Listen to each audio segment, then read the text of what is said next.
What if Son Goku was never as foolish as the world believed? For years, everyone, from gods to rivals, has dismissed Goku as a simple-minded Saiyan who fights on instinct alone. A battle genius, yes, but only when fists are flying. Outside of combat, he's laughed off as clueless, careless, and harmless. But what if that was never the truth? What if Goku's ignorance was a choice, a mask worn to keep expectations low and danger farther away from the people he loves? What if the mind behind the strongest warrior in the universe was far sharper than anyone ever imagined?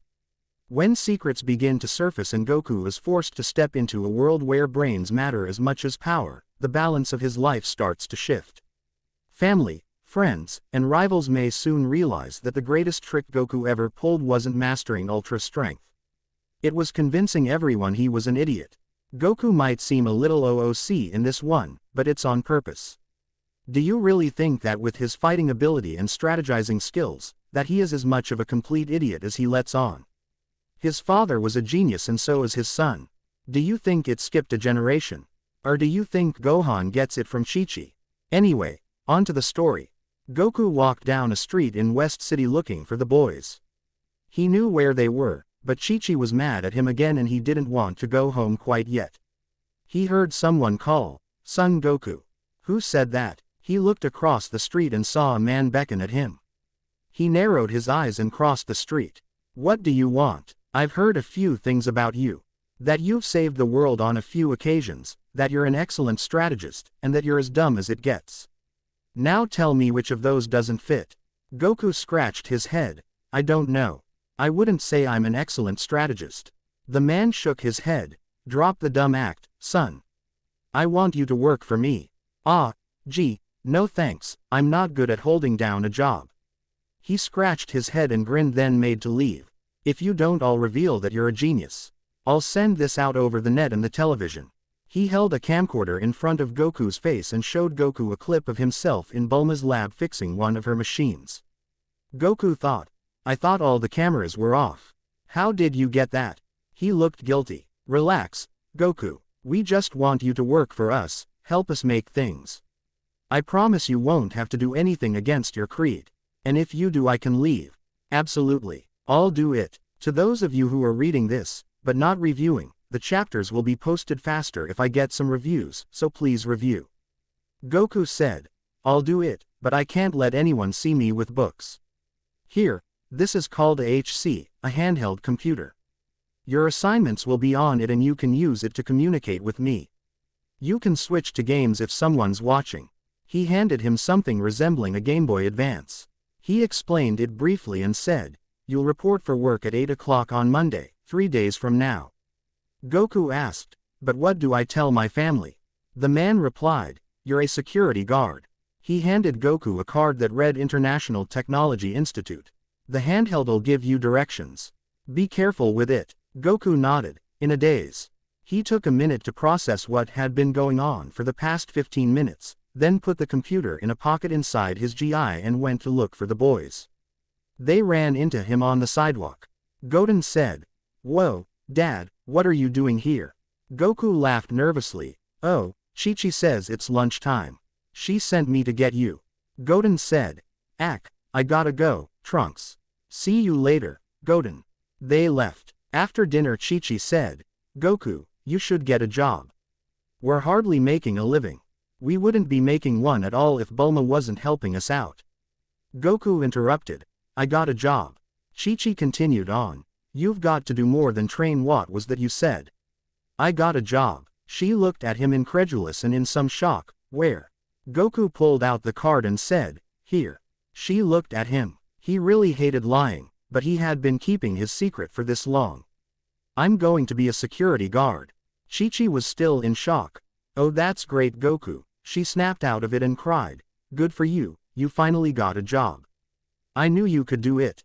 She kissed him. Goten said, "Ew Mom, Dad, not in front of me, K." Goku said, with his hand behind his head, embarrassed, I'll be back in a couple of hours, Kai. Are you going to go off and train?" "Yes," he answered meekly. He didn't want to get her mad with him again. "Okay, go on." Goten and Goku looked at her shocked. She said, "Well, Did you want or not? Thanks, Kai. He flew off. He stopped when he found a good place. He really came out here to try out his new toy. He found a good-sized tree and sat down on one of its branches. He took out his computer and turned it on. White text ran across a black backdrop. Hello, Son Goku. First, an IQ test. Please answer these questions truthfully and to the best of your ability. Your score will be kept confidential. Goku opened it. It wasn't really that much of a challenge. He submitted it. Very good. Now for some mental training. Your lessons follow this message. Begin. Goku yawned. He had been at it for 2 hours. The machine paused the lessons. Press the white button to instantly assimilate data. He did and finished the rest in an hour. He went back home. His wife pushed him away. Go take a bath first, Goku. He sighed, hid his computer, and left to take a quick bath. He came back and fell asleep instantly. When he woke up in the morning he had everything that he had learned last night running through his head. Mechanics, algebra, and chemistry. For this story, Goku knows the basic stuff from looking at Gohan's textbooks when no one was looking. He pushed it all back and got up and did his usual morning stretches and put on his GI.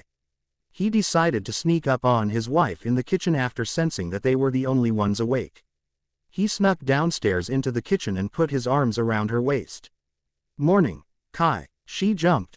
Goku, you're up early. He smiled, smirked. Your cooking must be so good this morning that the smell of it woke me up. She smiled at him and said, Oh, Goku. He kissed her neck.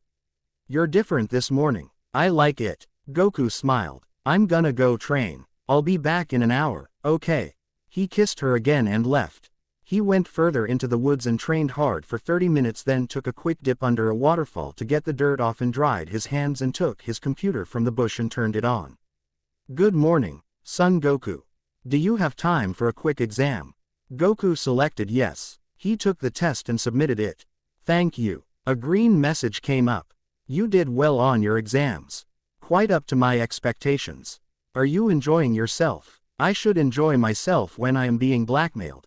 You can't fool me, son. You're having fun. Admit it. For the two of you who reviewed, thanks. I'm glad you like it. I'll keep it coming, and please, take the time to review. Now, on with the story.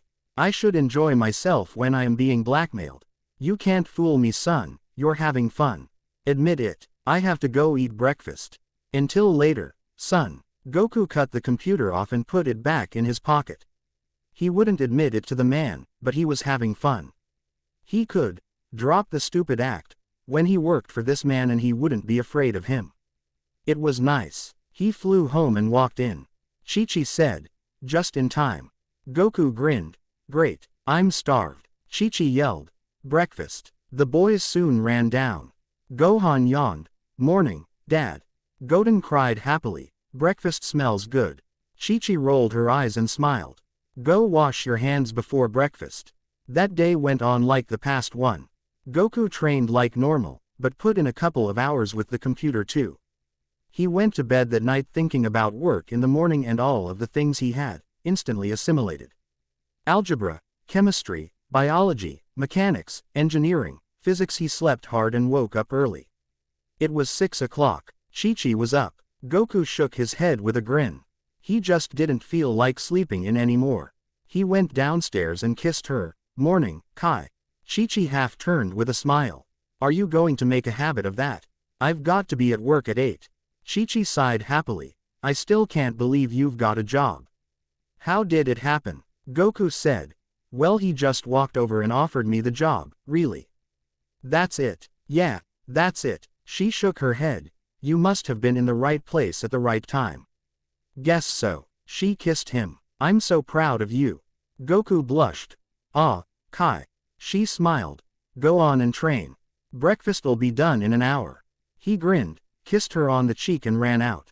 He trained and then went up in a tree and turned on his computer like he usually did.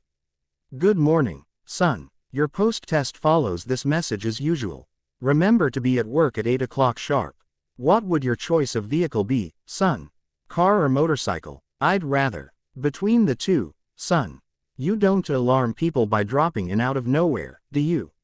Motorcycle. What color? Would black suit you? Yes, I guess. He was interrupted again.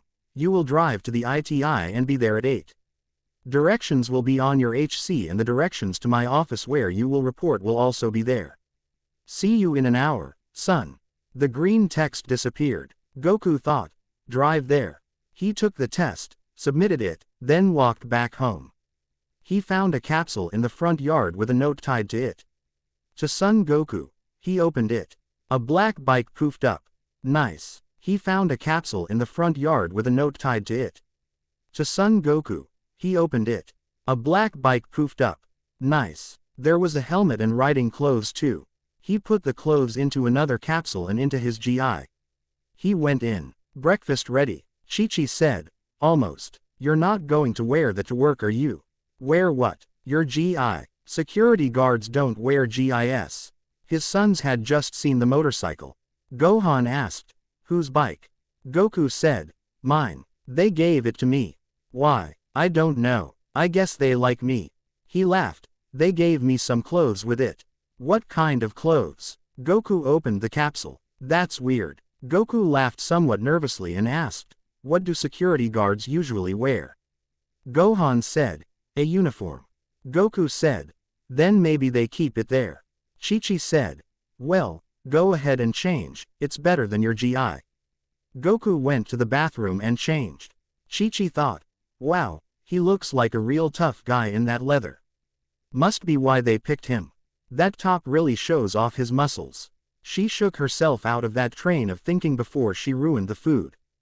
Be careful not to hurt anybody. I will, Kai. They ate and Gohan and Trunks walked outside with Goku. They flew off to school and Goku kicked off on his motorcycle. He followed directions to ITI up to his parking space. I have a parking space. He parked his bike and walked inside. He followed directions to a Mr. Reed Jones's office.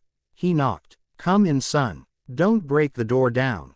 Goku walked in. Sorry, Mr. Jones. Just call me Jones. Okay, Jones. What do I do now? I'm going to show you your office. He rose from his desk. I have an office. Of course. You'll have to get your fingerprints and retinas scanned after you get settled in. Goku frowned. No needles. No needles. What if someone finds out that I'm not really a security guard? They won't. You will wear a uniform under your lab coat. Come with me. Goku followed the man. They got to his office and Jones opened the door. A young man was sitting beside the smaller desk. He stood up and walked over. Jones said, Jake, meet Mr. Sun. Son, this is Jake, your student assistant. I have an assistant. Hello, Mr. Sun. I'm Jake Raleigh and I'm your assistant. You take him from here, Jake. Jake nodded and Jones walked out. Jake noticed Goku watching Jones leave and said, Mr. Jones is a very busy man. He'll be in and out. Now, first your clothes. Come with me. They went around a few corners and through a few doors. They stopped in front of one.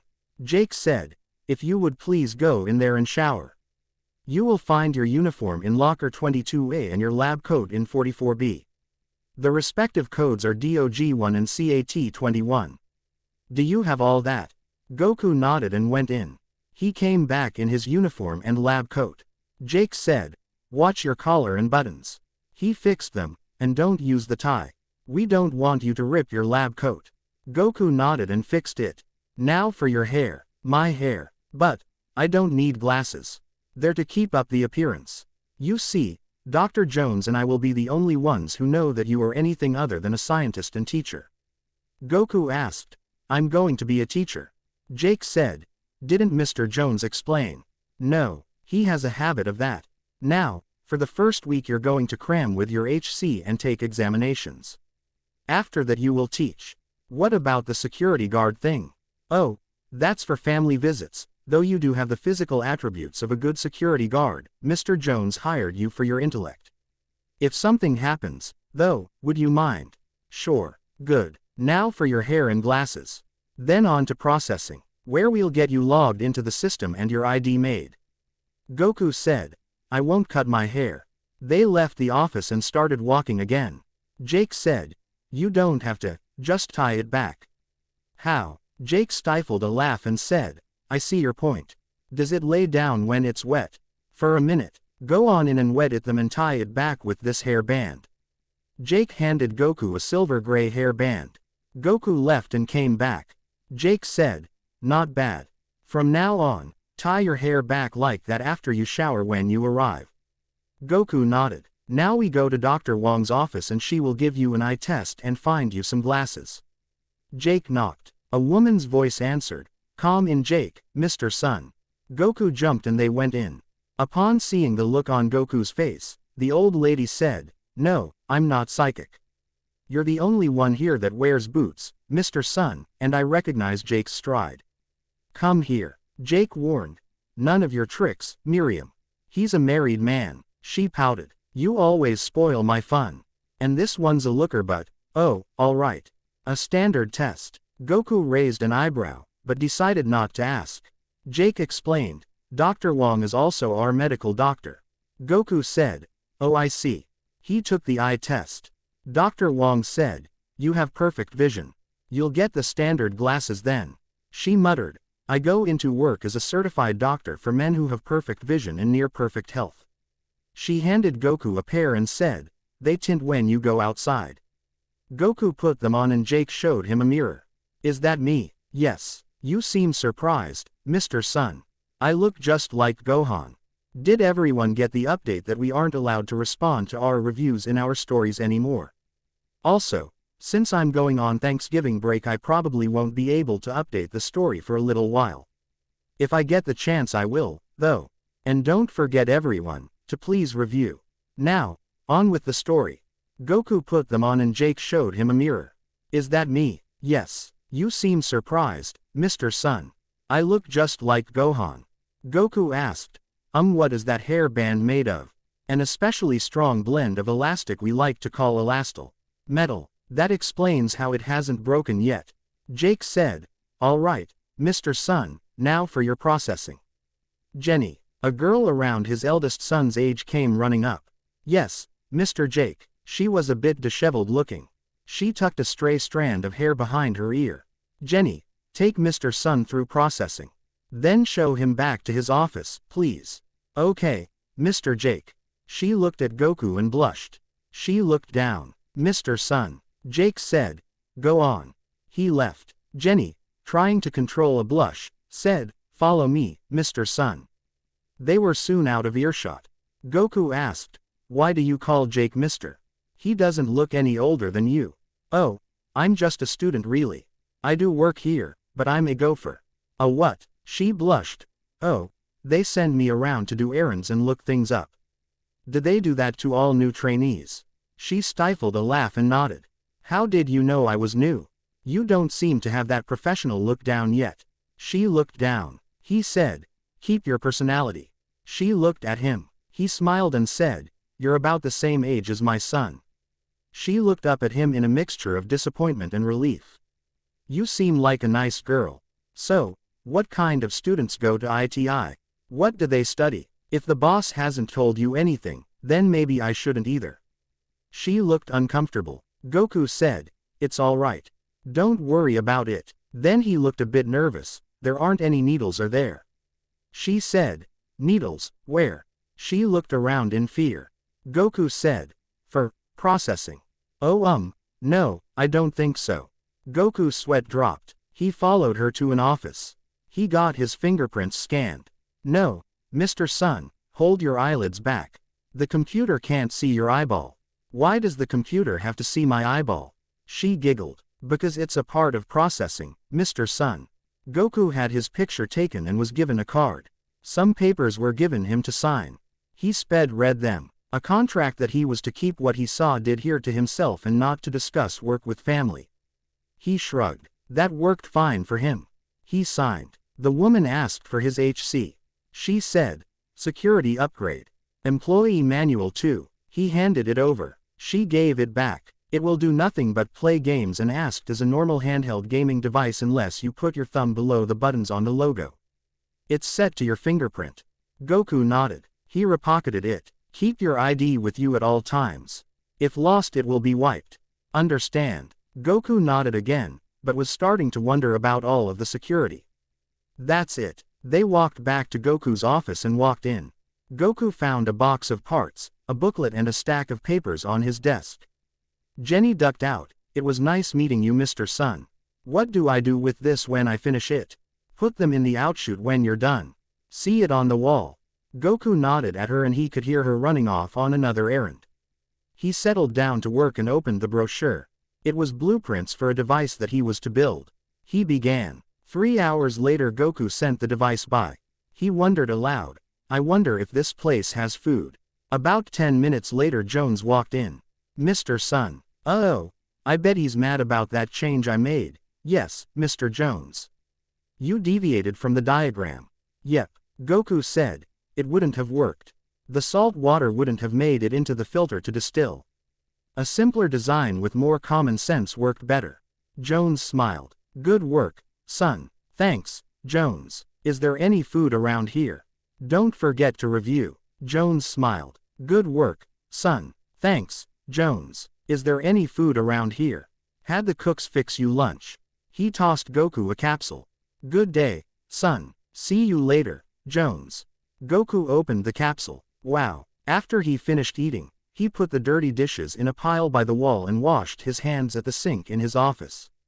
He went back to work on the papers. It was 4 o'clock and a bell rang. Jones came by. Quitting time, Sun. He looked around and said, didn't you see the chute to the kitchen? It's on the wall. Goku looked and found a chute. I don't think they will fit. Put them back in the capsule first. Goku blushed. Jones laughed. It's been a long day, Sun. Sometimes not being a genius gives one more common sense. He isn't a genius. He wanted to change the subject, though. He would ask Jones about that later. My wife's going to ask about my paycheck. Jones looked at Goku in a mixture of amusement and seriousness. Paydays each Friday.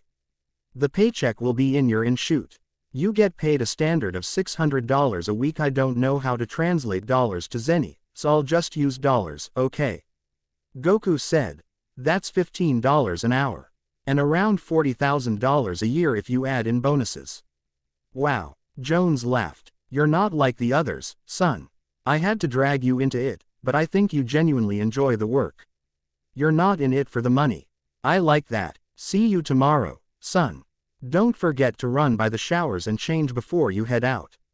Goku left soon after Jones did and showered and changed. He put his computer in his jacket pocket and took the hair band out and put it in his locker. His hair shot out to its normal position. He took off his glasses and put them in his locker too. Then he put on the helmet and left on his motorcycle. Driving in West City, Goku dodged a blast on his bike from above. He looked up. He said, oh, give me a break. Couldn't Vegeta find a better way of getting my attention? Goku pointed down and gestured. He pulled into an alley. Vegeta said, I thought that was you. What are you wearing? My bike clothes. You don't wear black, and you definitely don't wear leather. Goku laughed nervously. They thought I'd look tougher in it. I heard you got a job. Your wife won't shut up to mine about it. Thanks a lot. He glared at him. Goku put his hands up. She's just excited. Vegeta crossed his arms. So, you're doing what? Security guard. And they just picked you off the street. Yep, that's right. You're hiding something. Goku had to think fast. What would Vegeta believe? What would Vegeta believe? I thought of something, but if any of you out there have anything good, let me know. Vegeta crossed his arms. So, you're doing what?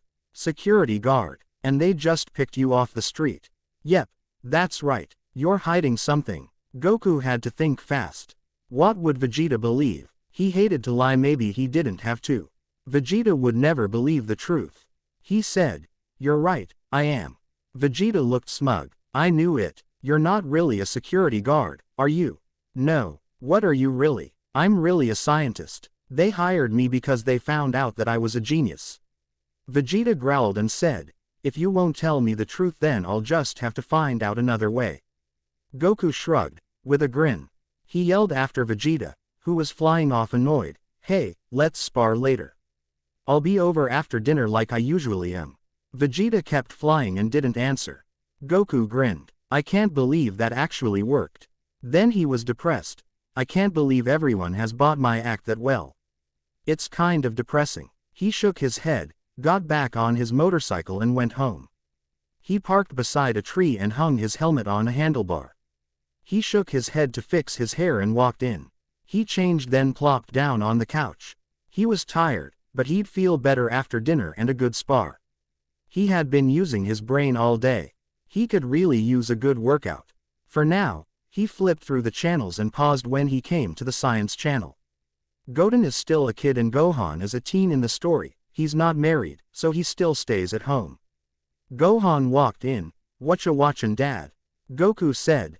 "Nothing." He tossed the remote to Gohan, hoping that he'd keep it on the science channel. It was getting interesting. Gohan said, "Hey, if you don't mind, I'll keep it here." Goku said, "Sure, son." He reclined on the couch, pretending to not even be watching the TV. When it got to marine biology and underwater surveillance, he got more interested. "Dad, Dad, what were you thinking about? You're not actually watching this, are you?" He laughed. Goku laughed nervously, just spacing out a little. "Long day at work. Anything interesting happen?" "Not really." Chi-Chi called. "Dinner." They ate. Goku said, "I'm going to Capsule Corp to spar with Vegeta." Goten said, "Can't I sleep over, please?" Chi-Chi said, "Goten, it's a school night." Goten argued, "But I did all my homework and we'll go to bed early." "Please." He gave her his best puppy dog eyes. Chi-Chi sighed. "Okay, you can go." "Yes, you better not be late for school in the morning, though." "I'll call Bulma and make sure." Goten said, "Sure, Mom." He turned to Goku and asked, "Can we ride on your motorcycle?" Goku thought, "I don't want to tell him no, but I don't want to put Goten in danger." "Come through for me, Chi-Chi." "No way, Goten, that thing's dangerous." "But Dad gets to ride it. Your father could run into a mountain head first and be fine." Goten said, "But flying's okay. What if I lost my concentration and—" Goku covered his son's mouth and said, "How about I just use instant transmission?" "Bye Chi-Chi, bye Gohan." They left and arrived at CC. Goten said, I wanted to ride on the motorcycle." Goku said, "Your mom didn't think that flying was dangerous before. Do you want her to ground you literally?" "Oops, I didn't think of that." Trunks called, "Hey Goten, come on." Goten ran off with Trunks. Vegeta walked in. Goku asked, "Ready to spar?" Vegeta walked in. Goku asked, "Ready to spar?" Bulma fixed the GR. Goku said, 400 times gravity. "I'll beat you this time, Kakarot." He smirked. Goku felt his computer in his pocket and thought, "Darn, I forgot to take that out." He laughed nervously. Vegeta." "What is it, Kakarot?" "I need to use the bathroom." Vegeta facefaulted then jumped up stress marking, "You baka." Goku laughed nervously and scratched his head. Vegeta said, "Do you even know where it is?" Goku grinned, "I can find it." He heard Vegeta sigh as he teleported out. He had to go to the bathroom. Vegeta would get suspicious if his key showed up anywhere else. He found a good place to hide the computer then flushed the toilet and washed his hands. He teleported back. "Okay, let's do it." Vegeta rolled his eyes and said, "Your job as a security guard must be mentally stimulating." Goku said, "Yeah." He thought back to some cop shows he had seen on TV. There were donuts. Vegeta shook his head and turned up the gravity. They sparred. Vegeta frowned. He's different today. He's sparring smarter than he usually does. Goku noticed Vegeta's train of thought and thought, "Darn. I started analyzing his moves without even thinking about it. I've got to keep that separate." He let himself get hit and was rammed into the floor. He got up and flew back at Vegeta. He shut out his smart side and let his more feral Saiyan side out. They had an intense fight and almost took the GR down with them. Vegeta cut off the gravity and they both panted. Goku grinned. "Great spar, Vegeta." He felt great. He got to work his whole self out now. He didn't have to fake a grin. He said, "Hey, I better head home before Kai makes me sleep on the couch again." He smiled. Vegeta smiled in return. "Get out." Goku left. Vegeta thought, if it wasn't for that bathroom thing I would think that he had finally grown a brain. He is different though. He showed his Saiyan side today and I think he was analyzing me. Goku arrived home. Then he thought, darn. I left it, I can't just go get it now, but what if something happens to it? He hid his key and teleported to the bathroom. Kakarot. Sorry Vegeta, I thought you'd left. I forgot Goten's Game Boy. He had already gotten it. He teleported out. Vegeta said. He hid his son's Game Boy in the bathroom. That doesn't make any sense, and if it was the brat's, why didn't he give it to him? He went out looking for the boys. Goten. A couple of minutes later Goten poked his head out. I didn't do it. Come here brat, you're not in trouble. He walked out followed by Trunks. Vegeta asked. Goten, do you have a Game Boy? Goten said. No. Why? No reason. Now scram. They got relieved looks on their faces and left. Then it dawned on Vegeta. He yelled. What did you do? No answer. They were hiding. He was aggravated for a moment, then shrugged. Whatever it was, Bulma could fix it. He turned back to the problem at hand. Something was up with Kakarot, and he needed to know what. He turned back to the problem at hand. Something was up with Kakarot, and he needed to know what. Back at the Sun House, Goku turned on the shower. He took out his HC and typed a message and sent it to Jones, then turned the computer off again and hid it. He took a shower slower than usual to think. I've made too many mistakes today. Now Vegeta's more suspicious than ever. He frowned. If it was just Vegeta, Goku knew a few secrets of his. Am I thinking about blackmail? He shook his head with a frown. Well, no one will believe Vegeta anyway. He's been paranoid of me since I reached Super Saiyan before him. An almost inaudible beep was coming from the computer. He jumped out of the shower and got it and brought it back in with him. Then he realized that the water would probably short-circuit the computer. Text appeared. Don't worry. The HC's waterproof down to 1,000 meters or so. There was a pause. Son, is there any reason in particular that you want a retrieval device installed? Did you lose it? I didn't lose it. I left it somewhere and had to go back and get it. It created a suspicious situation. So you forgot it. Goku sighed. Basically. Typical. I was wondering when you'd ask for something of the sort. Explain. You geniuses are always losing things. Oh, what son? That explains some things. Dr. Jones, aren't you a genius? I'm the common sense of this operation, Mr. Sun. Sorry, Dr. Jones. Why are you apologizing, Mr. Sun? I did not mean to intrude. It's all right, son. Just, for the future, don't ask people personal questions. Okay. How did you know I was in the shower? Besides the fact that you just told me. There was a pause. There's a pressure sensor on the screen. Drop your HC in the offshoot in your office first thing tomorrow morning. The text cut off. A message popped up that wasn't live. By the way, you start teaching tomorrow. What? He almost fell down in the shower. Is everything okay in there? Chi-Chi called. Yeah, everything's okay. All right. Be careful with the soap. You don't want to slip on it. Goku felt her walk off to the other side of the house. He typed. I'm not supposed to start teaching until 2 weeks from now. No response. I don't know how to be a teacher. A minute later another non-live message appeared. If you're done panicking, son, following are the subjects that you are expected to teach in a short tutorial on teaching.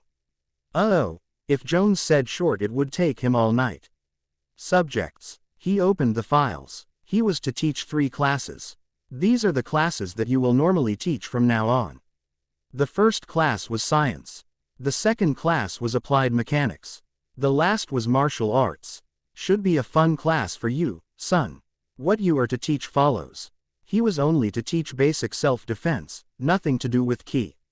It still might be interesting. He viewed the tutorial on instant. Chi-Chi was back. Goku, you've been in the shower a long time. He didn't answer. He finished and hid the computer. Goku. He pretended to slip and made a thumping noise that would sound like he fell and wrapped a towel around himself sloppily and opened the door. He yawned. Oh sorry, Kai. I think I fell asleep in the shower. He yawned. He actually was tired, so it was pretty convincing. She smiled. Of course you are. Go on to bed. He went to the bedroom and fell asleep instantly. In the morning, he slept in a little later than usual. The lesson last night had been a big one. The boys were up before him. He sleepily felt out everyone's key and then was fully woken up with Goten's cry of, "Hey, Mom. I found a Game Boy. It's broken." Then throw it away dear. It took Goku a minute to realize it was his HC that they were talking about. Good thing he slept in one of his old GIS. He it'd down. No. Everyone stared at him. Goku thought. Smooth, I've got to think fast. He said. You found me out. Gohan said. What are you talking about? I was going to give Goten a Game Boy and a new game put out by the video game department of the company where I work, but now. Goten cried. Cool. I'll still act surprised. Please, Dad. Gohan said. A video game department. Cool. Can I have one too? Goku said. Maybe, if you're good, but now you'll have to wait a week or so. He picked up the HC and pocketed it. Chi-Chi asked. How are you going to get free Game Boys and games for the boys? I know the boss. She asked. There wouldn't be a kitchenware division, would there? Why, I saw this great big stainless steel wok on television. Imagine how much faster it would cook the rice. He smiled. I'll have to check on that. He kissed her. She said. Go finish getting dressed. Breakfast'll be ready in a minute. Goku got dressed, ate breakfast, and left off for work. Goku got dressed, ate breakfast, and left off for work. He was nervous. He really wished Jones hadn't done that. He adjusted his glasses and walked into his first classroom. The students were due to arrive in 15 minutes.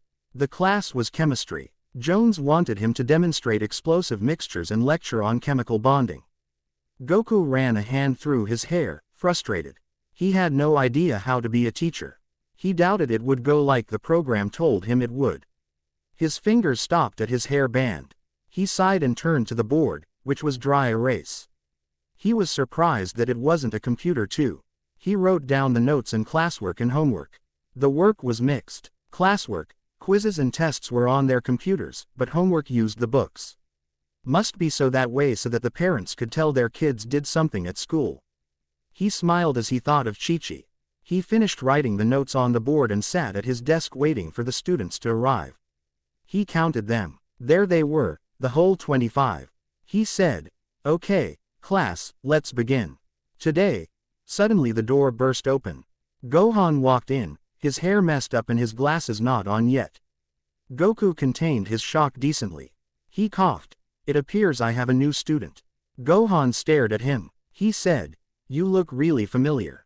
Goku cleared his throat. Gohan said, Oh, I'm sorry.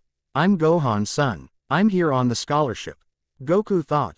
Jones, I'm going to kill you. He said, Mr. Sun. Please take the remaining seat. Gohan half bowed and took his seat. Some of the other kids snickered at his bow. Goku saw his son take out his glasses and put them on. Goku said, This week we will be covering chemical bonding. Today, however, will be a review of your chemistry knowledge. Prepare your tablets for download. They took out their tablet computers and got them ready. Gohan looked around at the other students and figured it out. Goku said, By the way, you can call me Mr. S and you will all have a pre-exam on your computers in a minute or so. The class groaned. He said, You will also be expected to do the pre-test in your books for tomorrow.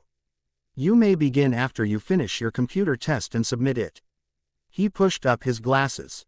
Your paper-based test is expected to be done without the use of calculators or other technology and all work is expected to be shown. There were several cries of disbelief. What? You can't do that. Goku said. I just did and I'll know if you used a calculator or cheated, so I suggest not doing so as it will cause you to fail the assignment. Now, begin. There was a collective sigh and they began.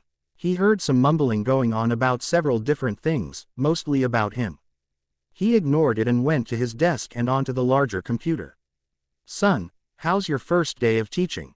Call me S. Is that you, Jones? Don't be angry, S. We had to put your son somewhere.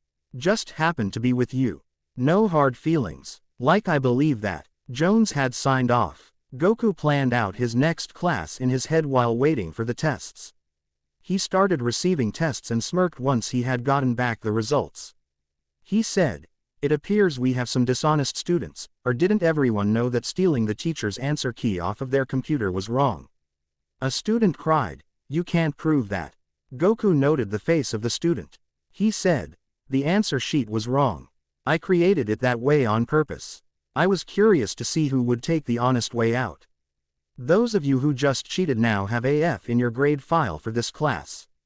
There was a groan. Goku continued, and those of you who did not cheat will receive 100. The paper test will be graded on a normal grading scale. I would advise no cheating.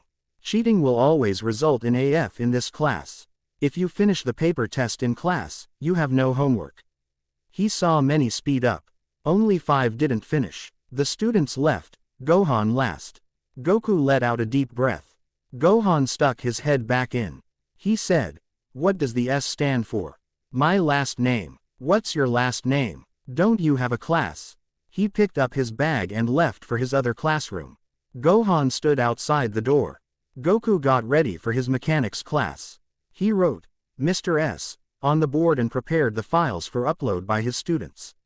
His students came in. He saw his son was in his mechanics class as well. He would have a talk with Jones after lunch. He said, "Welcome to Applied Mechanics. You see the little box of parts on your desk. Use your computer for directions and a diagram. You each have a different project. Any questions?" A couple of hands raised. "Yes. Is this for a grade?" Goku answered, "No." He saw many of them relax. Any other questions? There were none. Goku walked around and observed them as they worked. Once they were nearing completion, he said, "Oh, I lied earlier.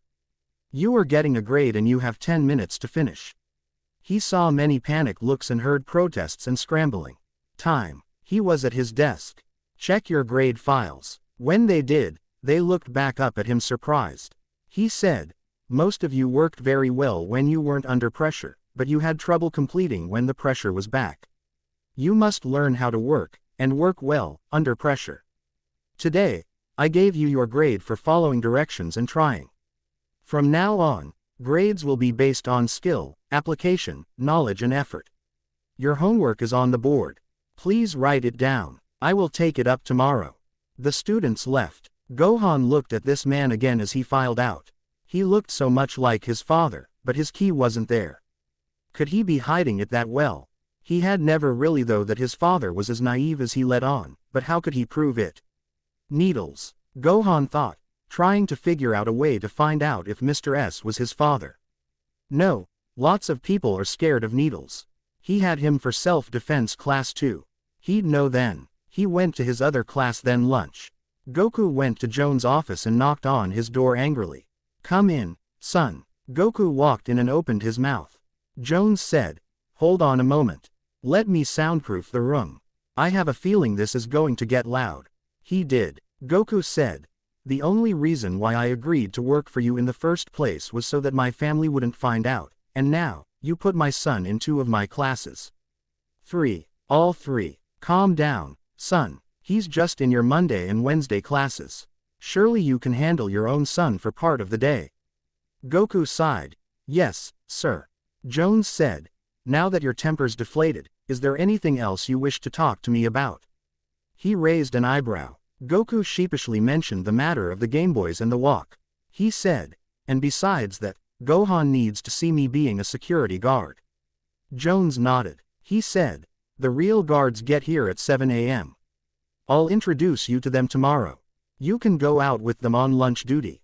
Your son should be able to see you. Make sure your hair's sticking out and that you remember to take off the glasses." Goku nodded. "What about the earlier stuff?" he asked sheepishly. Jones waved his hand. "No problem, son, but you'll have to come in and do a project for me this Saturday." Goku nodded. He left to his office and ate lunch then stretched. He typed on his HC, "I can't wear a lab coat to teach self-defense. All we have is black spandex and you wouldn't want to wear your normal GI. That would really give you away." Goku thought, "I guess it will have to do. A set will be sent up to your office. Keep your hair up and glasses on." Okay. Goku sent the dishes away and thought of what he could teach them. He would have to see first what they already knew. They would hopefully know the basic moves, stances, etc. He smirked. It should be interesting. He was curious to see how Gohan would react to basic training. He stretched again and put his spandex suit up when it came on. Spandex would take some getting used to, but it was easy to move in. He stretched again and did 100 push-ups. He switched to his right hand then jumped up and checked his appearance. It was time. He adjusted his glasses and put on the trench coat that came with the office and left. He had 30 minutes before the students arrived at the gym. He checked the place out and messaged Jones. Jones, I know this isn't all there is to this gym. Where are you hiding the rest of it? The rest of it is for the advanced students, usually juniors or seniors, and select members of the staff. I'll give you a tour of it after work. All right. They broke connection and he repocketed his HC. He walked around. He took his HC back out and pulled up a blueprint of the gym building, then went to check out the weight room. Not heavy, but they should work fine for the students. Reminder here. Not heavy for Goku could be anything short of 1,000 pounds.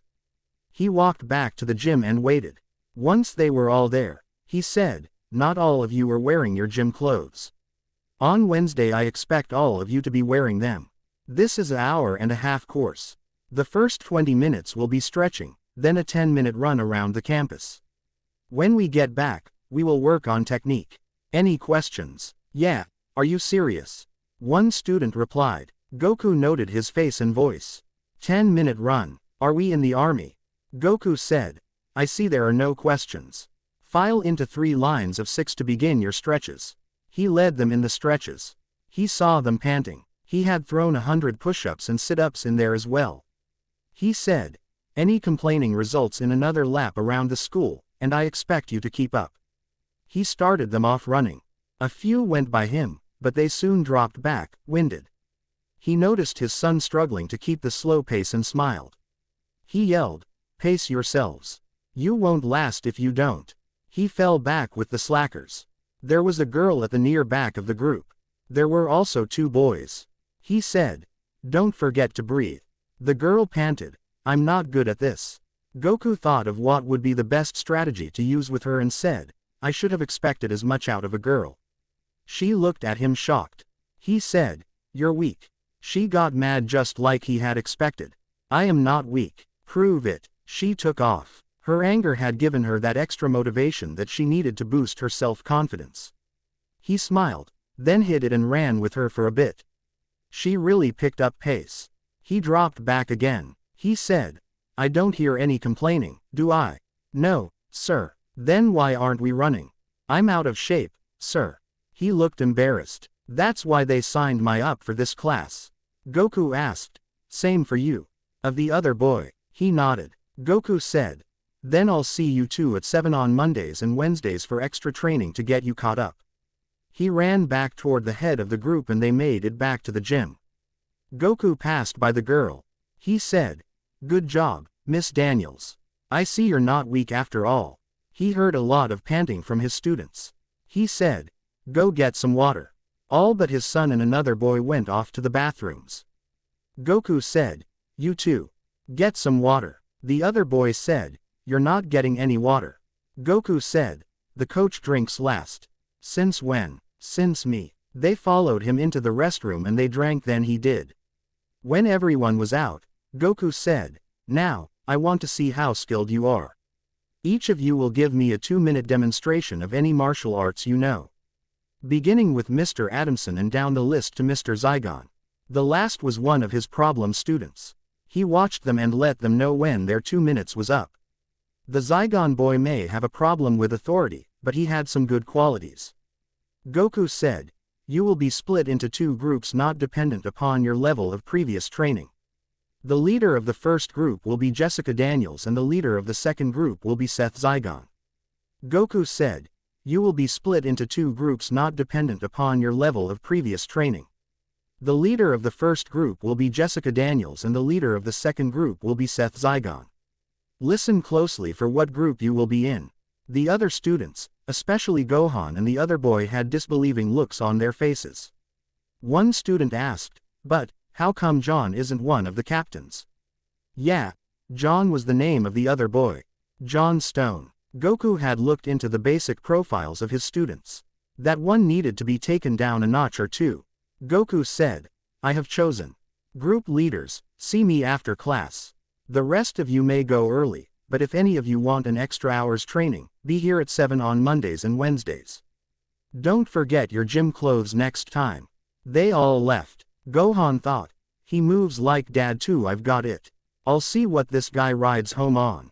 The boy and girl walked up to him with astonished look on their faces. The girl said, Mr. S, Goku said. Being a group leader isn't an option. It's an assignment. How well you do your job will determine your grade. He saw they really didn't know what to make of this or of him. He said, I chose you because the two of you have leadership potential. To be a good leader, you need to be competitive, but not to the point of self-destruction. You both have demonstrated that. A leader also has to have inner strength as well as outer. There may be others who are faster or stronger who would never make good leaders. He paused. You are to come to class at least 20 minutes early from now on. What about lunch? You can eat lunch in 10 minutes.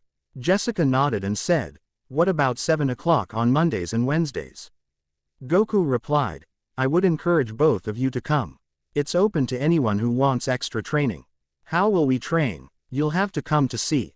He half smiled and said, see you Wednesday. They left, then he went back to his office. Jones was waiting for him there. Goku asked, do you have the keys to all the offices? Jones said, it's one of the perks of being the boss, Mr. Sun. Goku thought, Mr. M in trouble again. He kept his face neutral. Jones said, you didn't follow the guidelines. You improvised. I improvised because the guidelines wouldn't have worked as well. Jones frowned. You came down hard on some of the ones we're worried about.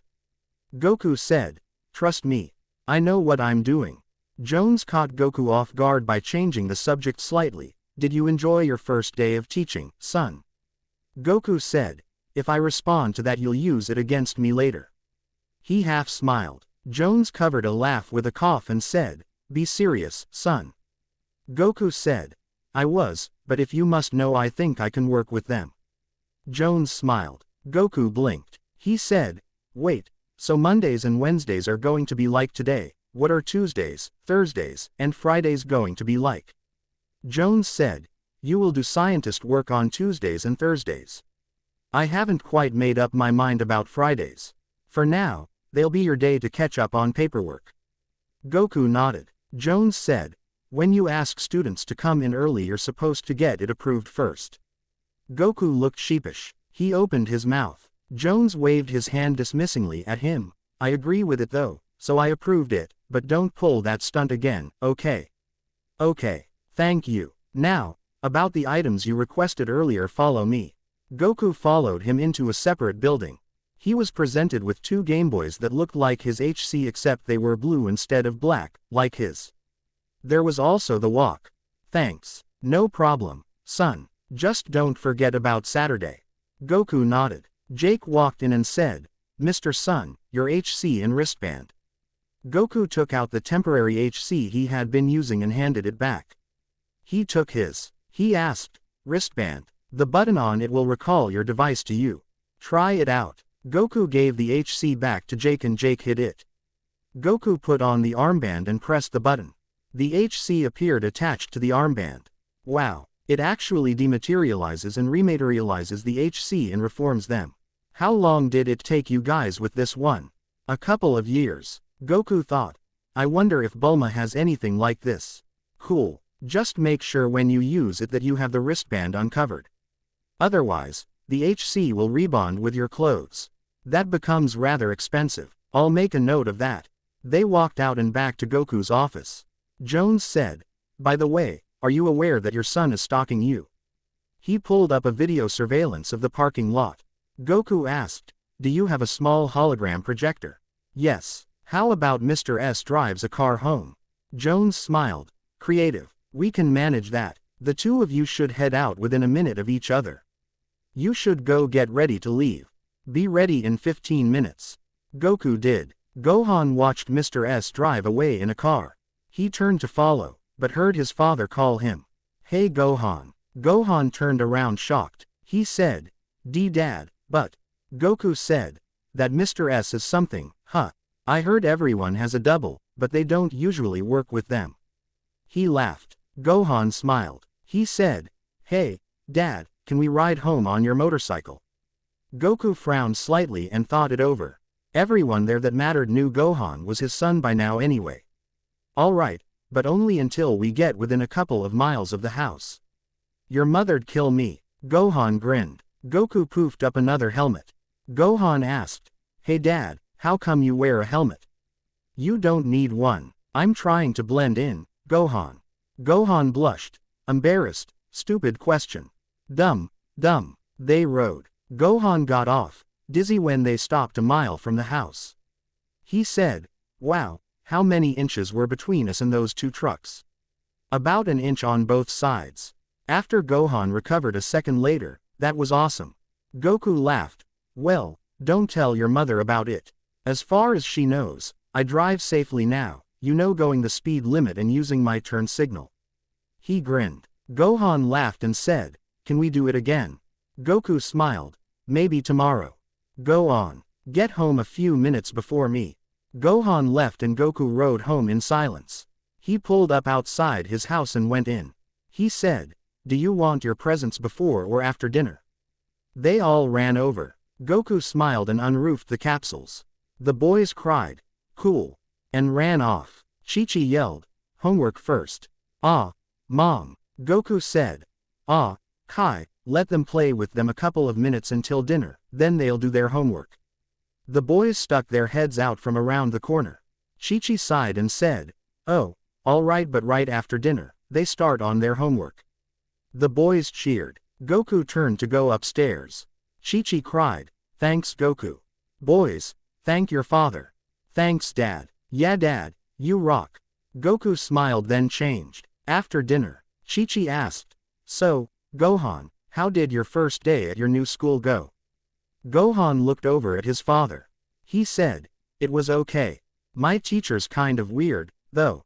Goku sat at the table for a minute and watched his boys start on their homework. He wanted to help them with it, he had wanted to for a long time, but it would give him away. He left the table and lay out on the couch. He fell asleep. What felt like a few minutes later, he felt someone shaking him. "Goku-kun, you fell asleep on the couch. Come on to bed." He felt much more awake than before. He smiled up at his wife and said, "I'm awake. Why don't we play a little first?" He kissed her neck and said, "The red one." She went off to the bedroom. He followed her up and shut the door. Goku's internal alarm went off at 6 o'clock, like usual.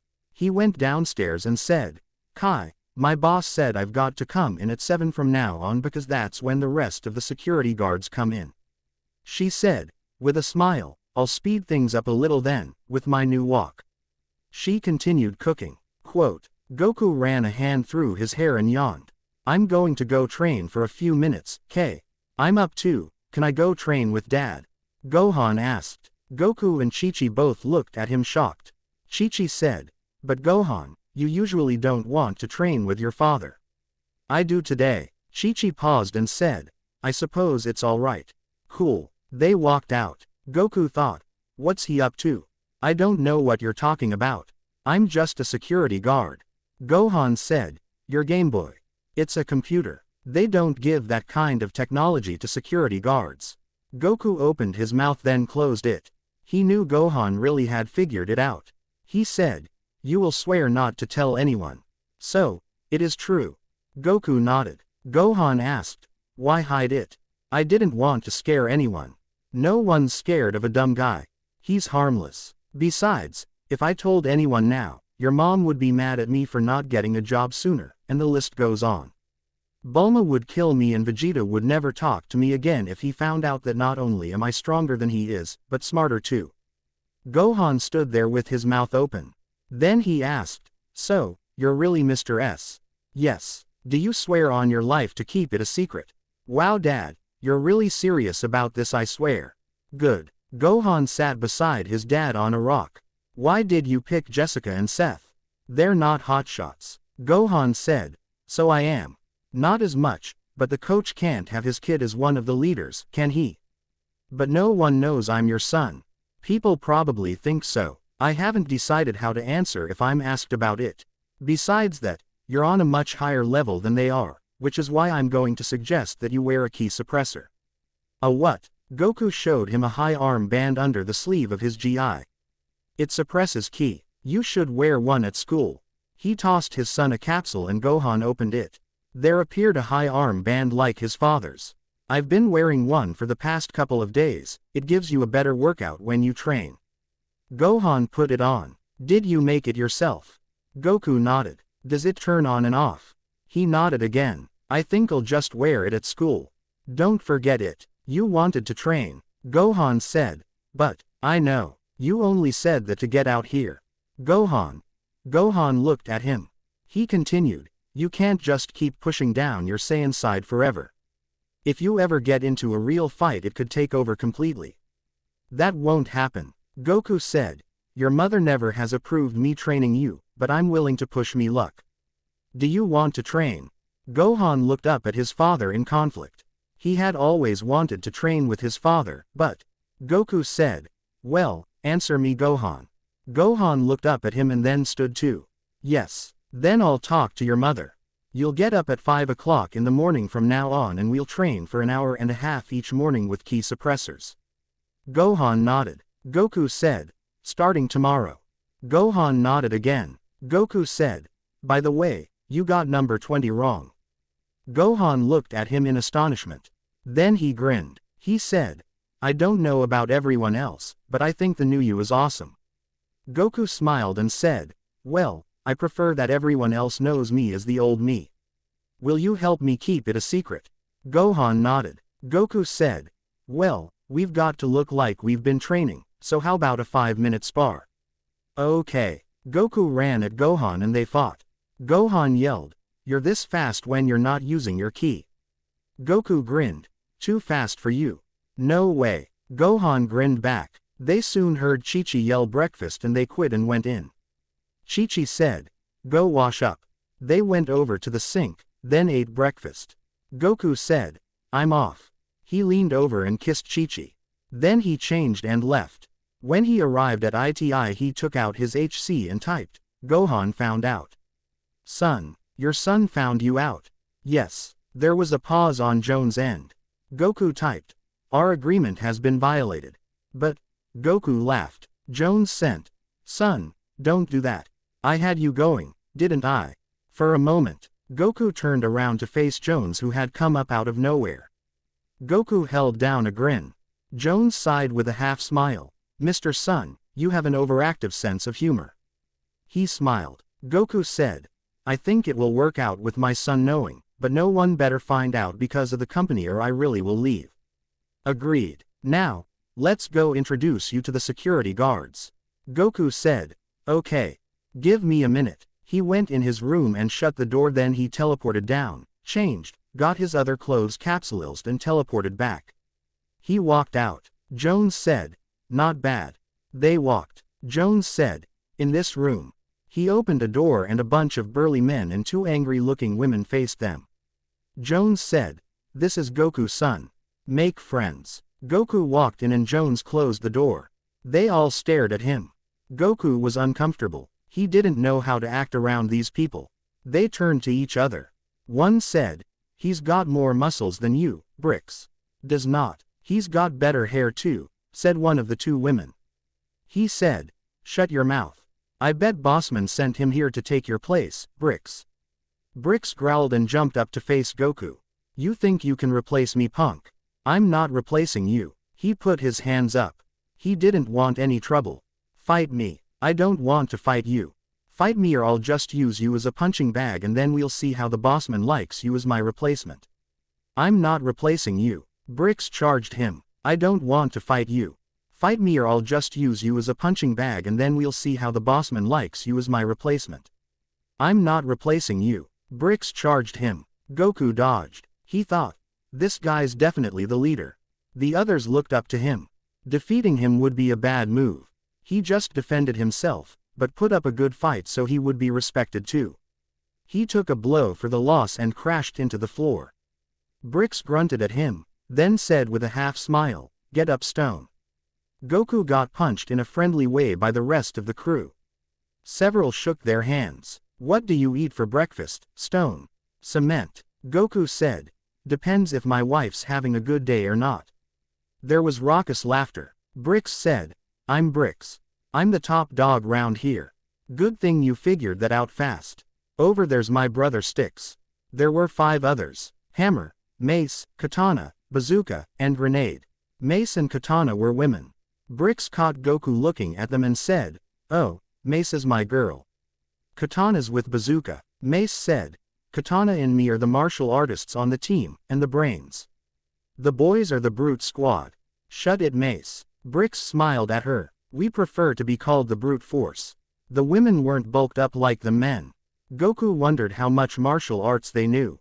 He also wondered how he was going to explain that he wasn't really a security guard. Jones, why do you do this to me? His HC beeped and he took it out. Bricks said. Bossman Colin. Goku shrugged. The type appeared. Son, I see you made friends. Good. Now, come to my office for instructions. It cut off. Goku said. I gotta go. Bossman got you on a tight leash, dog, said Sticks.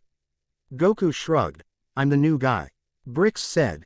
Catch you around, Stone. Bye, Bricks. He left and went to Jones' office.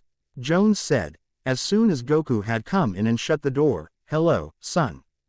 Goku asked, are you going to tell them that I'm more than a security guard? Jones said, I won't. It's up to you. Be careful who you trust, though. You're no help. What do you expect, son? Now, go on to your scientist work. Your instructions are on your desk in your office. Good day, son. As Goku turned to leave, he said, oh, by the way, how do you teleport like that? Goku stopped, startled. Jones looked amused. You're not in trouble, son, I was just curious.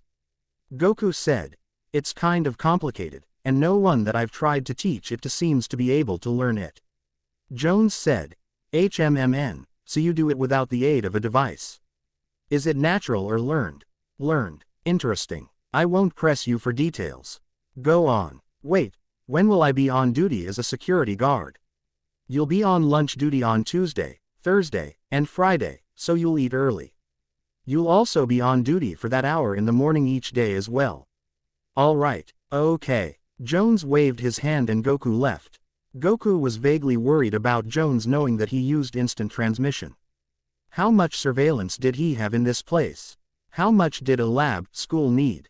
He was beginning to wonder as to the nature of the company he had come to work for. Jones waved his hand and Goku left. He decided to continue to ignore the strange things for now. He went back to his office where he found a project waiting for him. At 11 a bell chimed and his lunch came up. He ate quickly and went, somewhat nervously, to the cafeteria. He saw Bricks, Hammer, and Katana there. Katana said, hey, Stone. You got lunch duty. Goku answered, yeah. She asked, when else are you on duty? I've got lunch duty Tuesday, Thursday, and Friday, and then the hour each morning. She said, wow, you're part-time. That's weird. She frowned. All the rest of us are full-time. Goku shrugged nervously. Should he tell them? This didn't seem like a good place. All of them were looking at him now. He said, Bossman hired me part-time as a security guard. I'll talk to you about it tomorrow. Bricks caught on that there was a secret and seemed amused. He said, okay, Stone. Tomorrow. Hammer joked. Oh Stone, the man of mystery. Katana said, leave him alone, Hammer. She smiled and said, turning to Goku, since this is your first lunch duty, I'll tell you what we do. Hammer interrupted, pretty much we just sit around and look cool. Katana ignored him. She said, if there's a fight, we break it up. We also keep an eye out for theft. If someone steals something we tell the guys back at the station and they catch it on camera and send it to Bossman. Goku thought, okay, that's a strange way to catch a thief. He wrote it off as yet another one of the things that didn't make sense here. He said, okay. Are there cameras everywhere? Everywhere. This whole place is wired. Remember all of the TV sets? All of them split into quarter screen. Wow, we don't usually use them all, though. They stood watch. It was a pretty uneventful lunch period. He went back to his scientist work. At quitting time he changed clothes and went out to the parking lot. Gohan met him. Goku took out his HC and typed, let's keep the S hollow. Can we have him leave around 30 minutes apart from me, varying from now on? Sure, thanks. He cut off and they started home on the motorcycle. Goku said, through the speakers in the helmets, how did your second day of school go? You installed speakers. They were already there, actually. Pretty high-tech helmets, so. Oh, it was okay. How about yours? Well, I'm actually going to be a security guard part of the time. Yeah, I saw you at lunch. Was I convincing? Gohan said. Yeah, but it was kind of weird seeing you all serious looking. Goku changed the subject. What classes did you have today? Acrobatics, calculus, and applied geometry. Acrobatics. It's kind of like agility and speed training. Did you wear your inhibitor like I asked? Yeah, it made acrobatics kind of hard, though. There was a pause, then, Dad. Goku answered. Yes, Gohan. I have a project paper due in a couple of weeks and I was wondering could you help me on it? He rushed out the last part and waited. Goku thought, it would be really hard to keep something like that from the others, but as he looked back at Gohan he seemed to look more up to him now than he ever had. He seemed to have a closer father-son bond with him than ever. He couldn't say no, he'd just have to be careful. Gohan had evidently interpreted his father's silence as a no. He said, trying to conceal his disappointment and failing, it's okay, I can do it by my. Goku interrupted. I didn't say no, did I? I'll help you, but we'll have to be careful about it. What's it about? Gohan grinned and cried. Awesome. What's it about, Gohan? Oh, it's about. Gohan grinned and cried. Awesome. What's it about, Gohan? Oh, it's about time travel versus multidimensional theory. Goku asked, surprised, for a high school paper. Gohan answered, paper project. Besides, ITI isn't an ordinary high school. Goku murmured, I noticed. What was that, Dad? Nothing. Gohan, you better get off before your mother sees you. When are you going to let me ride all the way home? Gohan whined. Goku said, not yet. I don't want to spoil your mother's good mood. Go on. Wait, when will we work on the project? Goku thought. He said, we can go the library sometime this week. It has comic books, right? Yeah, oh, I get it, in case anyone sees you. Goku nodded. Gohan said, Dad, yes. Gohan sounded uncomfortable. You know, we don't usually spend that much time together. It might make them suspicious. Goku said, then we'll have to come up with an excuse. They both thought, how about you do a paper on metabolism? That might work. Goku said, I'll assign a paper in class tomorrow. You'll choose metabolism. It will give us an excuse to spend time together and out of the house. Gohan smiled. You know we'll have to spend some time at some restaurants. Goku grinned. I know. There are 3 new ones in town that I haven't gone to yet. Gohan laughed. That haven't kicked you out yet. Goku smiled. Yeah, that too. We'll talk later. Get off. Gohan took off and Goku rode the rest of the way home. He opened the door and almost walked into Vegeta. He yelped. Vegeta, what are you doing here? Vegeta narrowed his eyes at Goku, surprised to see me, Kakarot. Goku tried to hide his nervousness. He said, yeah, I always come over to your house. Vegeta crossed his arms and said, I was bored. Goku asked, we could spar after supper. Now. Goku whined, but I'm hungry now. Goku realized he hadn't switched to stupid mode yet and decided that he better do it now. Vegeta said, fine, eat fast. Goku asked, you eat yet? Vegeta grunted. Goku looked at Chi-Chi. Chi-Chi said, I made enough. Vegeta raised an eyebrow at her. He said, to himself in Saigo, what happened to her? She's being nice to me. Goku looked away. He had this feeling that if Vegeta looked at his face just then he would be able to tell that he knew Saigo. He also had a feeling that Vegeta was here for more than a spar. He walked over to the stove and reached over towards a pot. Is it done yet? Chi-Chi slapped his hand away. That's dessert. It's for after dinner. He shook his hand. Ah, Kai, but it smells really good. Gohan saw that his father was very nervous because of Vegeta. He could see that Vegeta suspected something. He had a feeling that his dad was probably right on the way Vegeta would react. He still didn't take his dad being stronger than him well. Chi-Chi ignored Vegeta for the most part.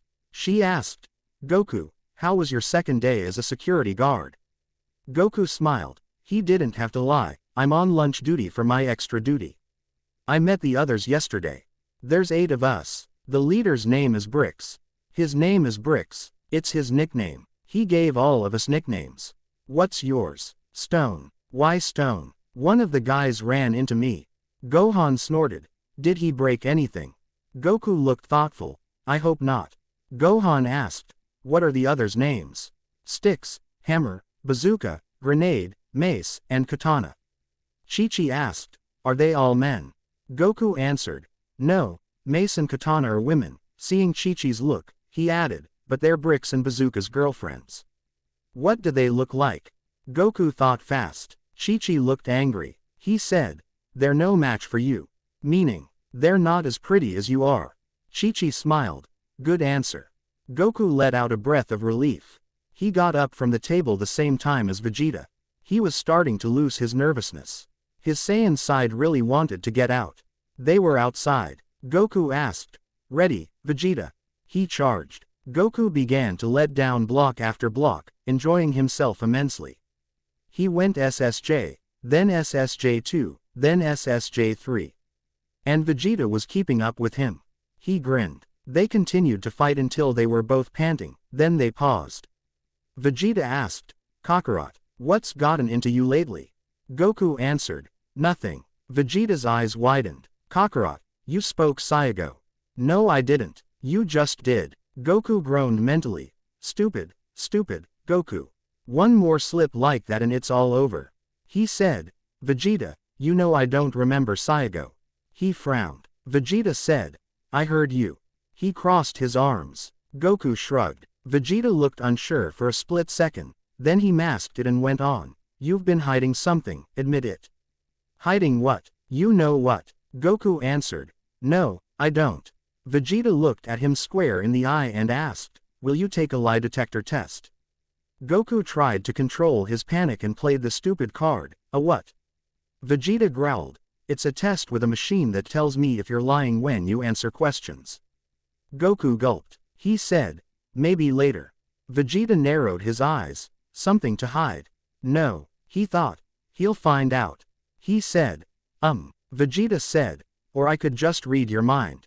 Goku put his hand behind his head and laughed nervously. How about a lie detector test? Vegeta said. Now. Goku hung his head and sighed. He followed Vegeta. Gohan had heard the whole thing. He thought. Stay calm, Dad, or freak out your blood pressure. You can do this. You're a genius. You can at least fool a lie detector test. Goku picked up his son's thought. He could pass the lie detector test, he hoped. He gulped as they arrived at Capsule Corp. He asked, where's Bulma? Out. Darn, no help there. Oh. He followed Vegeta into the lab. He sat down in the chair Vegeta told him to sit down in. Vegeta said, put your hands on the metal grips. He did. Vegeta continued, answer yes to the first two questions. He began, is your name Kakarot? Yes. Are you a human? Yes. He made his heart beat a little faster and raised his blood pressure a bit. Vegeta went out and came back in with a grunt. Okay so far. Goku thought. Good, I passed the first part. Vegeta asked, are you a security guard? Yes. Is that all? Goku thought. Control. Yes. Vegeta left again to look at the results. They were still normal. The machine couldn't pick anything up, but his instincts were never wrong. Then he smirked and went back out. He walked over to Goku and said, what did you do to your wife? Nothing. She's not her usual harpy self. Goku shrugged. Vegeta asked with a smirk, hotter nights. Bulma's usually in a better mood afterwards. Goku blushed. Vegeta asked quickly, are you more than a security guard? No. Vegeta again went off to look at the results. He smirked. He had been fooling the machine. He knew he had been lying. He went back in. Kakarot, you lied. Goku's mouth opened in surprise at Vegeta's certain tone. But, Vegeta said, you fooled the machine, but you didn't fool me. You've been controlling your vital signs. Your pulse evened out too fast after I asked you the last question. Oh, Vegeta said, you have a secret you don't want anyone to find out. If you don't tell me what it is, I'll leak out something worse. Like what? Vegeta thought sent him some of the things. Goku cried, but that would ruin my life, my family. Vegeta, you wouldn't do that. Would you? Vegeta crossed his arms. I will know what's going on. Goku said, if I tell you, you're going to kill me. Why would I do that? Do you promise not to kill me? I won't kill you, if you get on with it. Goku got behind a desk and said, do you promise on your honor not to tell anyone what I tell you? Yes. Repeat it. I only promise not to kill you if you told me Kakarot, and you are trying my patience. I promise not to tell your secret. Goku backed up a little. He said, starting off slowly, I really am a scientist. I am a security guard part-time, but that's really for appearances. So you were telling the truth before? Yes. Vegeta narrowed his eyes. What's your IQ? 200. Vegeta yelled. There's no way in HFIL your IQ is higher than mine. Goku cowered. Vegeta, remember, you promised not to kill me, okay? Vegeta let the key ball in his hand dissipate. He shrugged then said, whether or not I believe your story, why have you acted stupid so long? Goku sighed and said, I was ignorant, having been raised in the woods and my grandfather died when I was still young. I learned quickly when I began to travel away from home. One day, early on, in those years when I was training for my second tournament, I wasn't hiding my ki.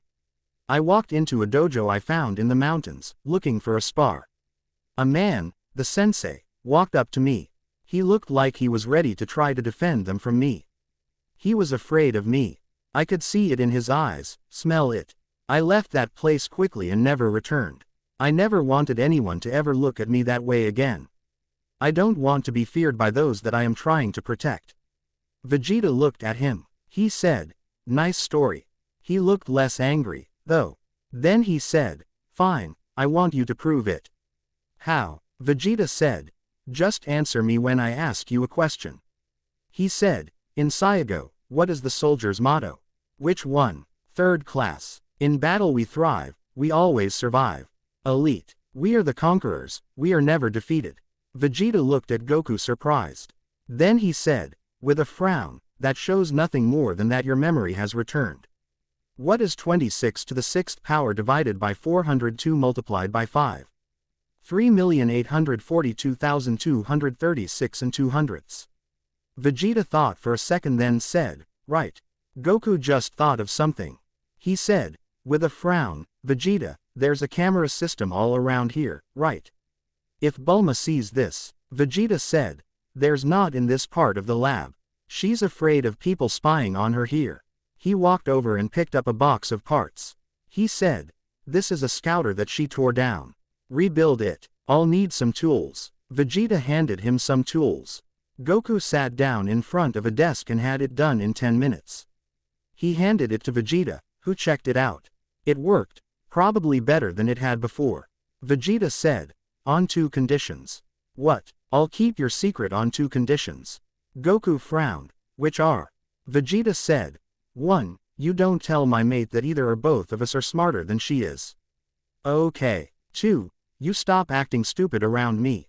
Do you have any idea how much annoyance you've caused me? Goku grinned. Aggravating you was fun. Kakarot. Goku blocked Vegeta's blast and grinned. He said, I'll drop the act when it's just the 2 of us, but not when the others are around. Vegeta nodded. Does anyone else know? Only Gohan. Your mate doesn't know. She hasn't said anything. Vegeta said, surely she's noticed you've been acting more Saiyan lately. Goku blinked. Vegeta had noticed that. Then he smirked. She didn't complain. Vegeta snorted. Then Goku said, I thought you'd be much more angry at me. Vegeta said, I'm relieved to find out that you are a Saiyan after all and that you're not a complete idiot. I refuse to believe that you're smarter than me. He smirked. Goku smiled. They walked out and he heard Gohan. He said, hey, Dad, I thought you were in trouble. Gohan paused when he saw Vegeta. Vegeta found out too. Goku nodded. How come he didn't kill you? Goku shrugged and said, how about we head home, Gohan? Vegeta said, where do you think you're going? Both Saiyans turned around. He continued, we've never had our spar. Goku grinned. He said, okay. 100x gravity. Vegeta smirked. Then Goku opened his mouth and closed it. He decided to keep the fact that he was wearing an inhibitor a surprise. He smirked and they walked out to the GR. Gohan was at a loss for what to do. He was bored, actually. He thought on the past few days. He had been using the inhibitor his dad gave him for the past few days. It made flying a workout. He wondered if he had built up any more energy. He took it off and his energy exploded. Oops. I forgot to shield. He quickly reshielded his ki. Trunks asked. Whoa, was that you? Gohan jumped. Where'd you come from? I thought you were out with your mom. She came back. She's on business now. Why'd you flare up like that? Gohan thought fast and said, I haven't powered up in a while. I wanted to see how high my ki was. Oh. He accepted that and left. Gohan let out his breath. He didn't want Trunks to find out his dad had been training him each day. His mom thought that he had tried a day and quit. If she found out, he shuddered and went to watch his dad and Vegeta fight. He was impressed with his gain in ki, though. So much in 2 days. Imagine if he wore it for a year. He went to the window and watched the fight. Both men were sweating at this point. In Super Saiyan 2, at 100x gravity. Goku said, let's take it up a notch. Vegeta said, you already removed your weights. Not all of them. He rolled his sleeve up and took his ki inhibitor off. He grinned as he felt his extra power come back. Vegeta took off his training weights as well, with a smirk. He said, a ki suppressor. Yep, I made it. Vegeta took at it and looked it over. He said, it holds up at 100 times gravity. Not bad. Goku shrugged, with a proud smile, and put it in his pocket. They continued to fight. Gohan shook his head with a grin when he saw his father take off his inhibitor. Whatcha doin', Gohan? Gohan jumped. It was Trunks again. He answered, watching our dads fight. Oh, how come Goten isn't here? Gohan shrugged. I'm bored. He paused. Do you want to spar, Gohan? He really expected Gohan to say no. Gohan never wanted to. Sure, Trunks, why not? Trunks looked at him in shock. Huh? What did you say? Let's spar. But you never want to spar. I'm in the mood today, unless you don't really want to. Trunks said. No, I'm in the mood. He grinned. Ready. Trunks nodded and Gohan charged. They took it up to Super Saiyan. Gohan found himself enjoying the fight. Maybe his dad was right. The boys and the men finished sparring at around the same time, but the men walked out of the GR in time to see a minute of their fight. Vegeta raised an eyebrow at Goku. Goku said, I've been training Gohan for the past couple of days. I think he's realized that he can't keep pushing down his Saiyan side forever. He smiled. It looks like he's having fun. Goku said, I've been training Gohan for the past couple of days. I think he's realized that he can't keep pushing down his Saiyan side forever. He smiled. It looks like he's having fun. They soon went home and the night went as the nights before had. Goku found the 4 students showed up for extra training.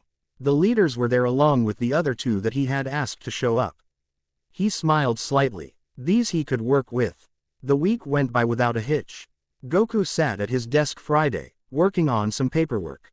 Jones came in. He said, Son, my office, in 5.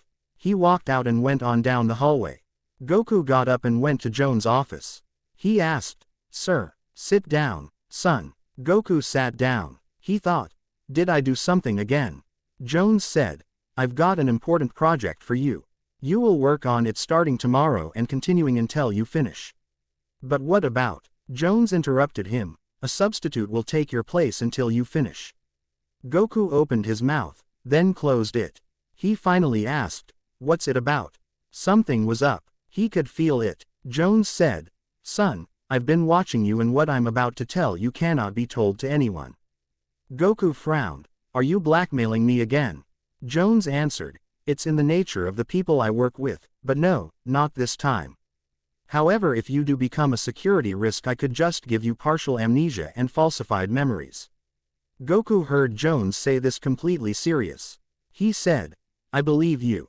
Jones said, perhaps things will make better sense after I explain, but for now, son, I prefer that we work together. You are a great asset to this company and I respect you. You may pull out now and nothing will happen. Your son may stay here and we could even help you find a job somewhere as a real security guard. If you stay on, though, you must promise. Goku thought, he couldn't just stop and have things go back to the way they were. He said, does your promise stand that I can quit if I have to do anything against my morals? Yes, I'm in. Jones smiled. Good, son. I'm glad. He pressed a button on his desk and the room transformed into a high-tech computer room. He said, ITI is a school and a tech company on the outside. On the inside, ITI is a spy company dealing mainly with training and supplies. Goku said, surprised. Spies, like on TV. That wasn't what he had been expecting. Jones answered, without the corny dialogues, but yes, for the most part. Now here's where your job comes in. Goku paid closer attention. Jones continued, to raise a good deal of our money we use the inventions front to show off a new invention and get someone to buy the patent on it. There is your project, son. I have your basic guidelines. Goku asked, but I won't be seen. Jones said, no, we can have someone else take the credit. Goku frowned, but said, fine. He took the folder. He paused then said, I need the substitute to assign a paper in my biochemistry class. Why? Goku decided to answer truthfully. Because I want to help my son on his dimensional theory paper and we will need an excuse to be together working on a paper. Oh, I see. One more fit. Metabolism. Goku smiled. You've got it. Jones gave Goku a key. You'll need this too. You'll be working in one of the big labs. Please maintain your scientist costume. Goku nodded. Jones said, I will direct you to your lab. They walked out. Goku asked, what kind of spy work does ITI do? Not assassin work, no, usually just surveillance or retrieval. Oh, do all of the students here become spies? Jones answered, only the ones we choose. Were you thinking of your son? Goku remained silent. Jones said, he's intelligent, all our students are. His martial arts training is to his advantage. He also seems to be able to handle working under conditions he doesn't agree with. He seems to pick up new material quickly. Goku was listening closely, proud of his son, but wary of Jones. Jones continued, if he passed the test he could qualify as a rookie agent. I don't usually let students in until they're 18, but in his case I'm willing to allow it. Goku thought. He asked, would he still get schoolwork? His mother is very focused on schoolwork. Jones answered, yes, all rookie agents still have their schoolwork. They just get it sent to them on their computers. You haven't had any rookie agents yet. Each teacher just sends their class's homework to the agents' computers. Goku thought it out. He said, Gohan should decide if he wants to do it. What happens if he declines? Mind wipe. He forgets all that he was told about the true objectives of ITI. Goku nodded. He thought, secret agent life might suit Gohan. He said, go ahead. Wow. Goku thought, this lab's as big as Bulma's. There was another man there. Goku looked at Jones in surprise. Jones said, Jacobs, meet son and vice versa. You will be working on Project Omega together. Goku and Jacobs looked at each other in surprise. Jones left. Goodbye. He closed the door and the two men left could hear his footsteps echo down the hall. Goku said, why does he always do that? Jacobs said, I think he likes surprising people. I'm John, by the way. Goku shook John's hand. I'm Goku. Jacobs raised an eyebrow. Weren't you in the World Martial Arts Tournament? Goku looked at the other man astonished. John laughed at Goku's look. He said, yeah, I can understand your situation. I'm probably the only one here besides the boss who knows anything about that. I won't tell anyone. Goku was relieved. He could tell the man was telling the truth. Thank you. You were amazing at the tournament. What's your IQ? 200. John whistled. Good thing you're on our side. Goku smiled. John continued, I'm 185. You sure got me beat. Tell me something. I'll keep it a secret. Goku looked at Jacob suspiciously. What? There weren't any special effects at the tournament, were there? Goku shook his head. Wow. That's great. You really are way out of my league, man. He grinned. Goku grinned back after reading the man's key. He was around Yamcha's level. Yamcha might not have a power level that stands up against the other Z fighters, but he is really strong for a human with little key training. He said, you're pretty good yourself. Do you train? Somehow do you fly? Goku was startled. He frowned. I'd rather not discuss it here. John looked surprised, then disappointed. He said, yeah, I forgot about that. He looked up at where he knew a camera was hidden in the ceiling. Goku said, besides, if you went around flying, people might think you're a threat and try to dissect you. He smiled. John snorted and said, Sure. Goku said. We better get to work before the boss checks up on us. Yeah. They took a look at the blueprints. Jacob said. These are pretty basic. It looks like a transportation device.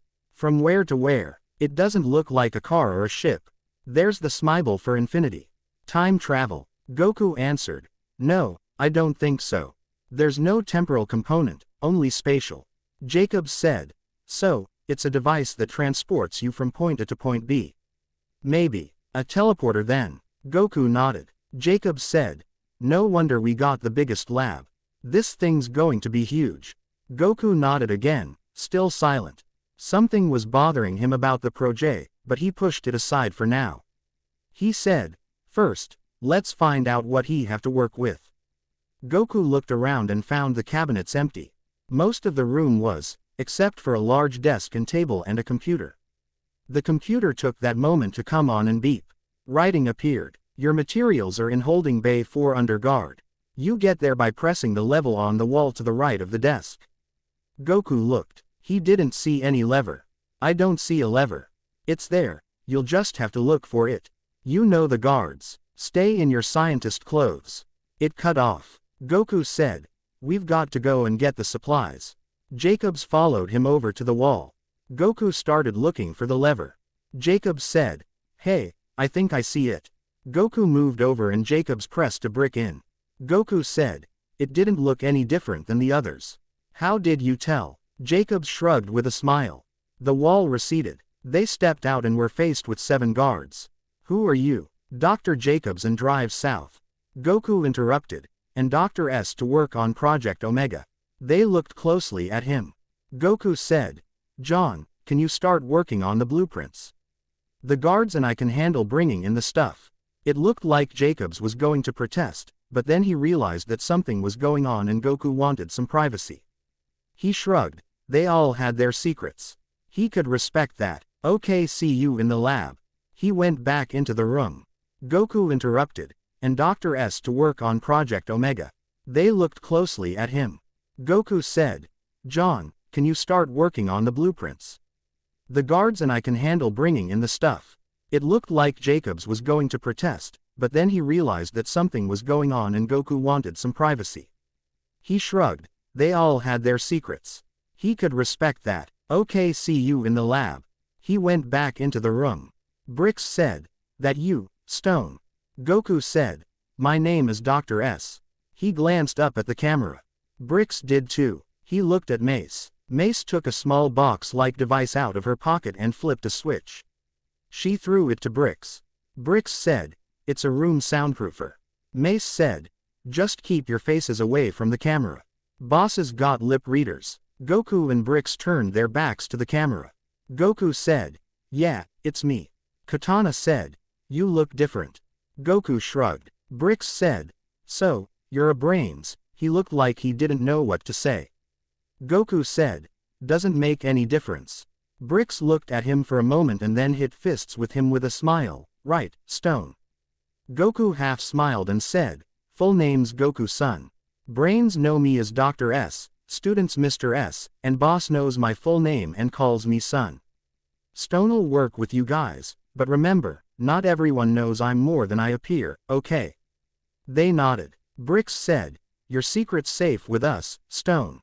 You better turn it off before someone upstairs gets an ulcer. Bricks threw the device back to Mace and she turned it off. Goku said. Help me carry the stuff in, okay? Glad to help out, Doctor. Goku raised an eyebrow. That sounded convincing, like nothing had just happened. He thought. Bricks is surprisingly good at deception. He said. Thank you. I would prefer to move the big pieces in first. Bricks said. Can do. They started bringing the stuff in. It took a few trips, but they finally got all of it in. As they left, Bricks said. See you around, Dr. S. The whole crew gave him a guard salute and left. Goku smiled. Jacobs asked. Do you know them? Goku answered. I have a habit of making interesting friends. Jacobs shook his head. I've decided not to take that personally. Goku half smiled. Jacobs shrugged. Let's get to work. Around lunchtime Goku's stomach started grumbling. John asked. When was the last time you ate? Goku explained. I have a fast metabolism. We better take a break and eat some lunch. The computer beeped and out came a tube in the in slot. The note attached read, here's lunch. The orange one is for you, son, and the green is for Jacobs. John said. I wonder why he sent lunch up. Goku shrugged and said, for security. Probably. Let's eat. They went over to an empty spot. Goku turned to John and said, seriously, hey John. Yeah, Goku, I wanted to warn you that I eat a lot. John laughed and said, okay. I think I can handle it. They stared eating. John watched Goku eat, stunned for the first couple of minutes, then said, with a laugh, wow. Man, you can eat. Goku looked at John's dishes. He ate a pretty large amount for a human. Not near as much as he did, but he shrugged. You're not freaked out? John said. No man, that was cool. Goku laughed. I've never gotten that reaction before. They recapsulized the plates and put them in the out tube to the kitchen. They went back to work. A few hours later the whistle blew. John said, we better lock up, huh? They went out and locked the doors behind them. See you later, son. Goku paused. Hey, John, you doing anything tonight? John looked startled. Not really. Why don't you come over to dinner? You'll have to be a security guard, though. How good are you at improvising? Pretty good. Wait, what was that about pretending to be a security guard? Goku said. My family thinks I'm a security guard. Long story. They don't know I'm a genius. Jacobs nodded, then grinned, sure. Gohan came walking up. He looked at the man standing next to his dad with a raised eyebrow. He whispered, as he walked by, Dad, you have to go change before you head home, did you forget? He went on by. Goku jumped. He had forgotten. Jacobs asked, your son? Does he know? Yeah, I'll see you in the lobby in a few minutes, okay? John nodded. Goku left and changed. He thought, Gohan. He felt his son jump. Ride the motorcycle home. I'm going to ride home with John. That guy, yes, he's my lab partner. He felt his son's excitement. Gohan thought, Mom will freak out. Goku thought, she can yell at me tonight. Go on. Cool. Go on. Get home before me and tell her to be expecting a guest. Okay, Dad. He cut Link and hoped Gohan didn't crash. He didn't think Gohan would get hurt, but if he looked like he had been in an accident, Chi-Chi would kill them both. Goku went to Joan's office. Come in, son. Goku did. He said, you wouldn't happen to have a black car for me that matches the one in the hologram? I do. Would you mind explaining to me about earlier today? Goku said. I told Bricks and the others some things about me. I didn't want it all over the network. I have doubts that this place is 100% secure. ITI is secure. Yes, sir. Sir, if I was up to anything subversive, don't you think I would have done something to the visual surveillance as well? Jones thought for a moment, then said, don't do that often. Do you have any idea how that sets off the upstairs people when you do that? Sorry, sir. Jones tossed him a capsule. Your car. Thank you, sir. He left and met Jacobs. Mind if we take my car? John said. Sure. Let me capsulize mine. They walked out and stopped in front of his car.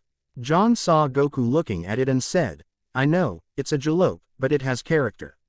He capsulized his car and put it in his pocket.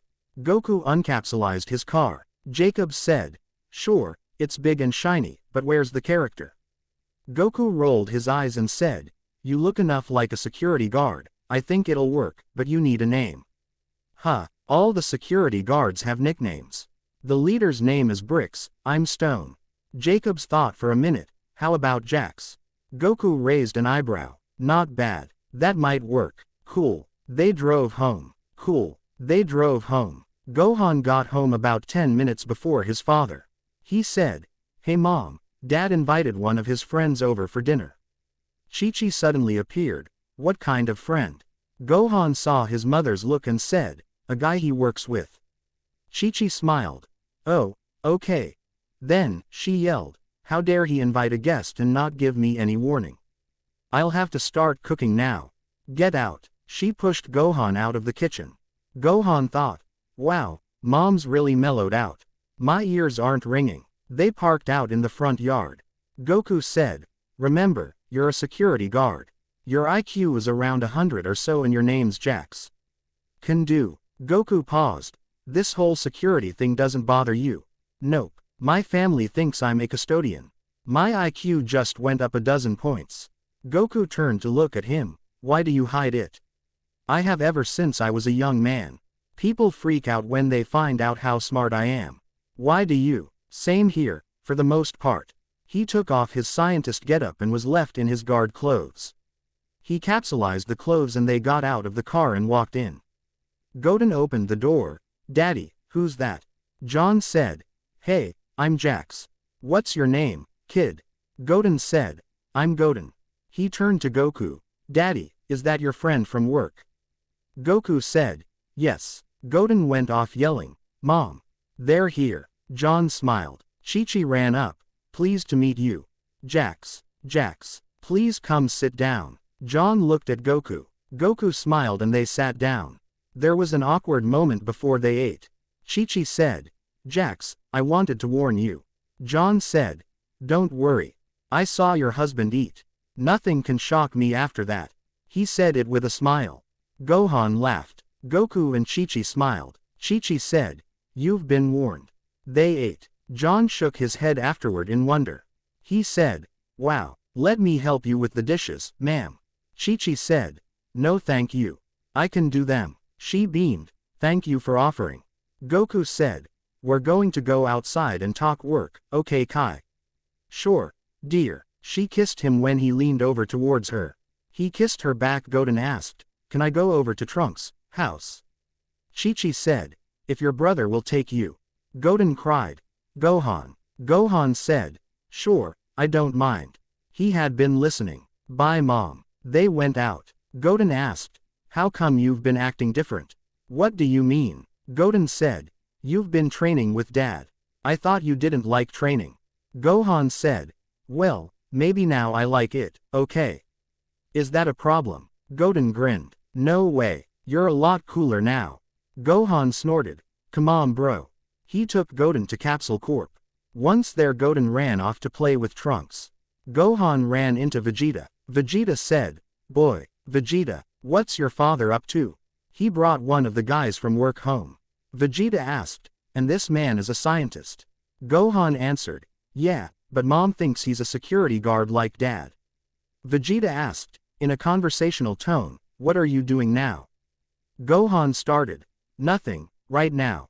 Let's spar then. Gohan was surprised, then he smirked. Why not? At the Sun House, in the backyard. John said. So, we came out here to talk. Yeah. Goku paused, then said, if we're going to be working on a project this big, we need to be able to trust each other. Jacobs frowned slightly, looking nervous. Yeah. Goku asked. What's your story John? What are you? John looked panicked and ready to run. Goku caught his arm. He said. Hey, I'm not the one to give you away. I'm an alien too. Goku said. Your ki's not human. It's close, but there's a difference. Ki, it's the energy you put off. You're Kai. John looked at him in amazement. You can sense it. Wow, it's not all that hard once you learn how. Will you teach me? Goku said. Perhaps. John sighed, seeing that Goku would be persistent about finding out about him. He said. I've lived on Earth since I was 6. Originally, I'm from a planet called Beru. It was in a state of chaos, and had been fighting a war against the Empire for years. Goku asked. The Empire? Frieza. Frieza's dead now. John said. I know. For some time. He continued with his story. There had been so much destruction to the planet that the core became unstable. My mother got me into an escape pod, but she had to go back out to fight the soldiers off. She knocked me out. I landed here and wandered around for a while in the city until someone found me and put me in an orphanage. It wasn't long before I got sent to a special school because of my IQ. I went on through school and college and then wandered around and traveled for a few years. I ended up here. John shrugged and looked down. He said. I've been trying to see if there were any other survivors. I haven't found any. Goku thought it might be best to try to change the subject. He could identify with the man. He asked. How old are you? John answered. About 55. Goku said. Surprised, you look like you're in your 30s. John shrugged. I think Baruans age slow. I'd look in my 20s if I didn't put a little gray in my hair. Goku nodded. John asked, what's your story? Goku said, I'm a Saiyan, but I've lived here since I was very small, as a human. John frowned. A Saiyan. Goku saw his look and said, I know what my race has done to so many worlds, but most of it was ordered by Frieza. John was silent for a minute, then said, the Saiyans I know would not have sacrificed themselves for the lives of innocents as you have done. Maybe they're not all bad. He half smiled. Goku asked, how do you know about my battles anyway? John said, I might not have a key sense, but sometimes I am able to see things through others' eyes. What else do you know how to do? John said, well, I know around 100 or so martial arts, but the extra sight is the only other thing. Goku looked at him. He had potential that he hated to see wasted. He said, you should learn how to manipulate your energy, but I can't teach you here. John sounded disappointed. Oh. Goku paused, then said, for now, I'll just have to tell you how and you'll have to try it on your own.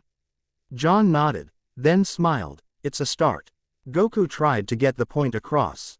Some time later, John cried, how'd it get so dark so fast? Goku smiled. Due home.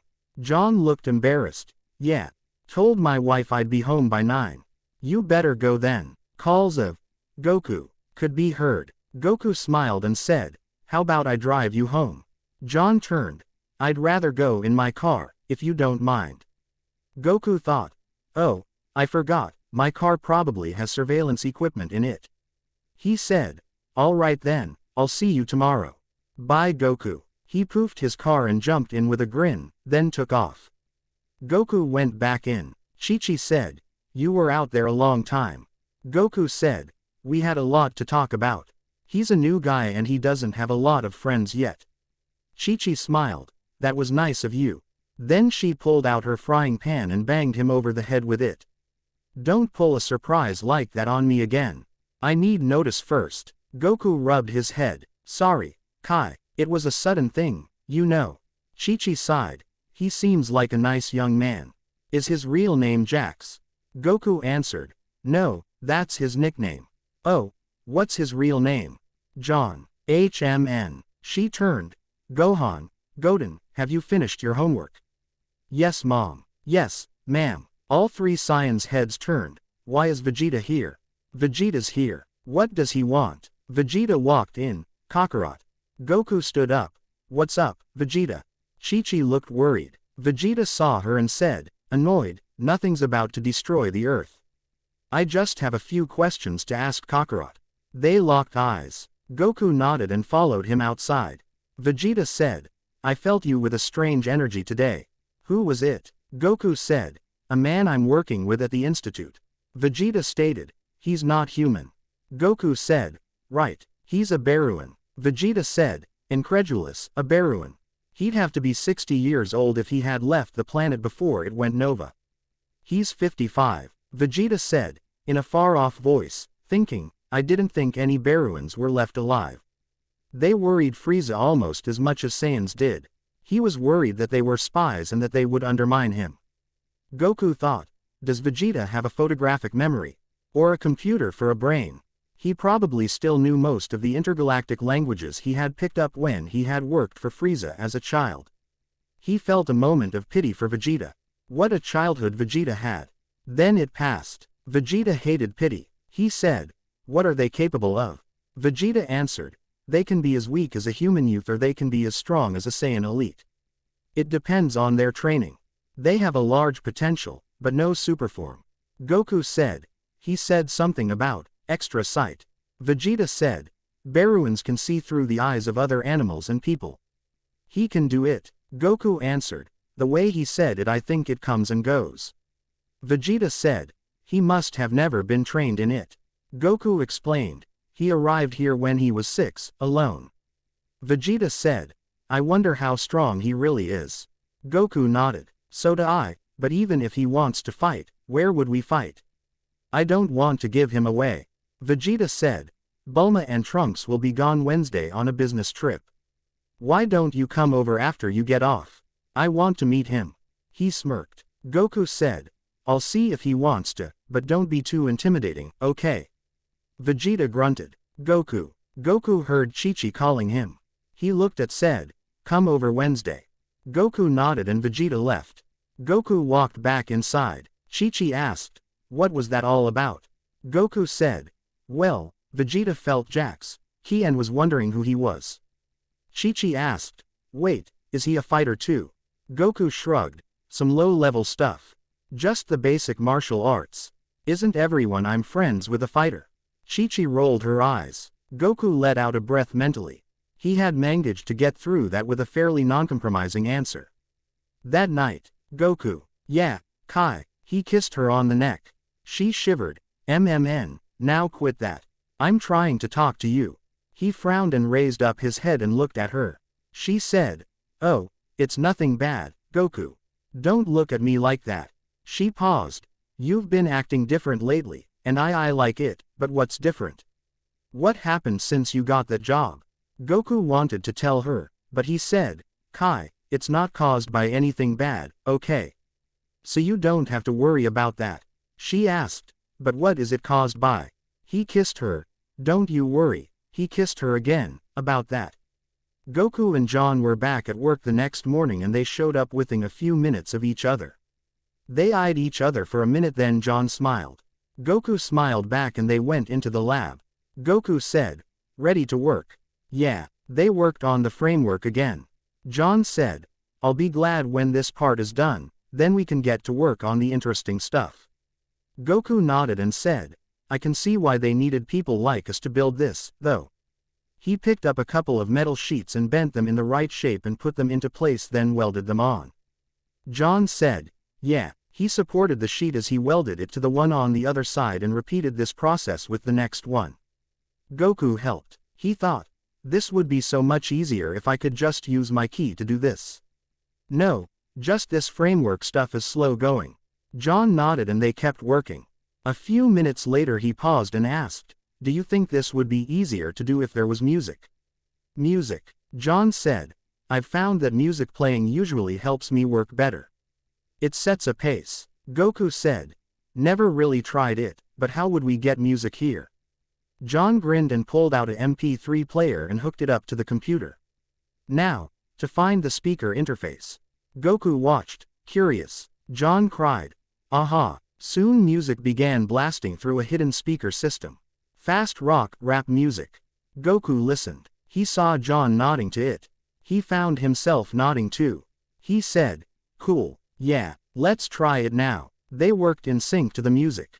Nothing much eventful happened until 2 days later. Jones walked in. John stopped the music. Sir.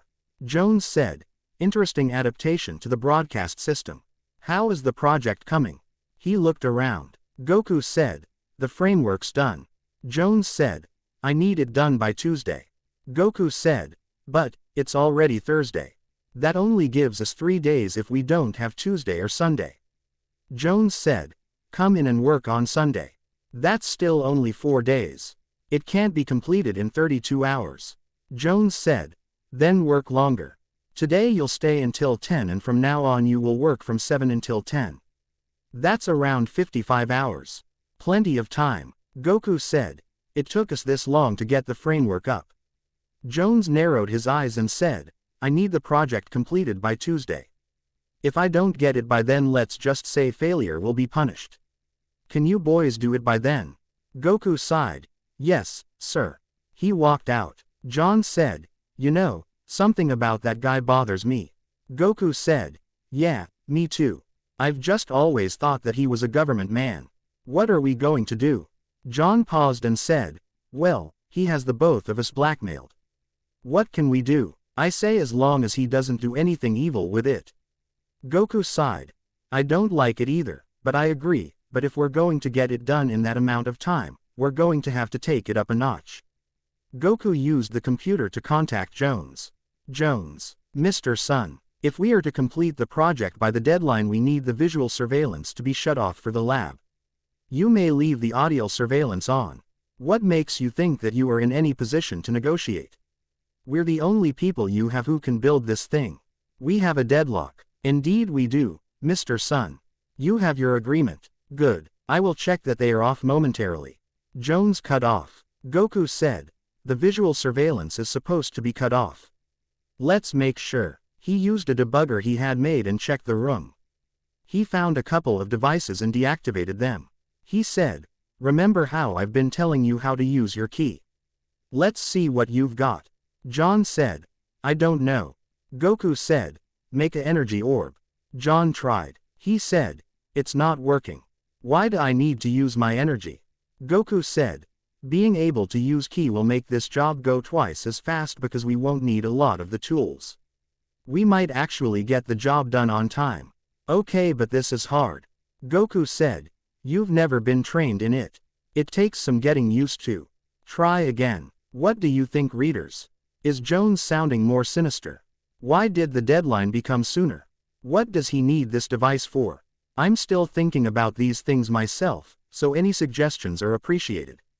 Also, Goku said, yep, now you just need practice. I'll practice tonight. We can use the tools until then. Goku then remembered something. He asked, what day is it? John looked at him. Wednesday. Why? Goku smiled nervously and put his hand behind his head. I was talking to Vegeta, he wants to meet you. Are you busy tonight? John looked at him more closely. Why do I think I have little choice in this? Goku smiled apologetically. John asked, wait, Vegeta briefs? Yes. Goku said, surprised. John said, he's Bulma Brief's husband and he's a fighter like you, right? To put it simply. So, can you come? I guess. I need to call my wife and tell her I'll be home late. He took out his phone. Hey. Goku could just pick up a woman's voice ask, is everything okay? He doubted the surveillance equipment could hear him, though. John answered, yeah, everything's fine.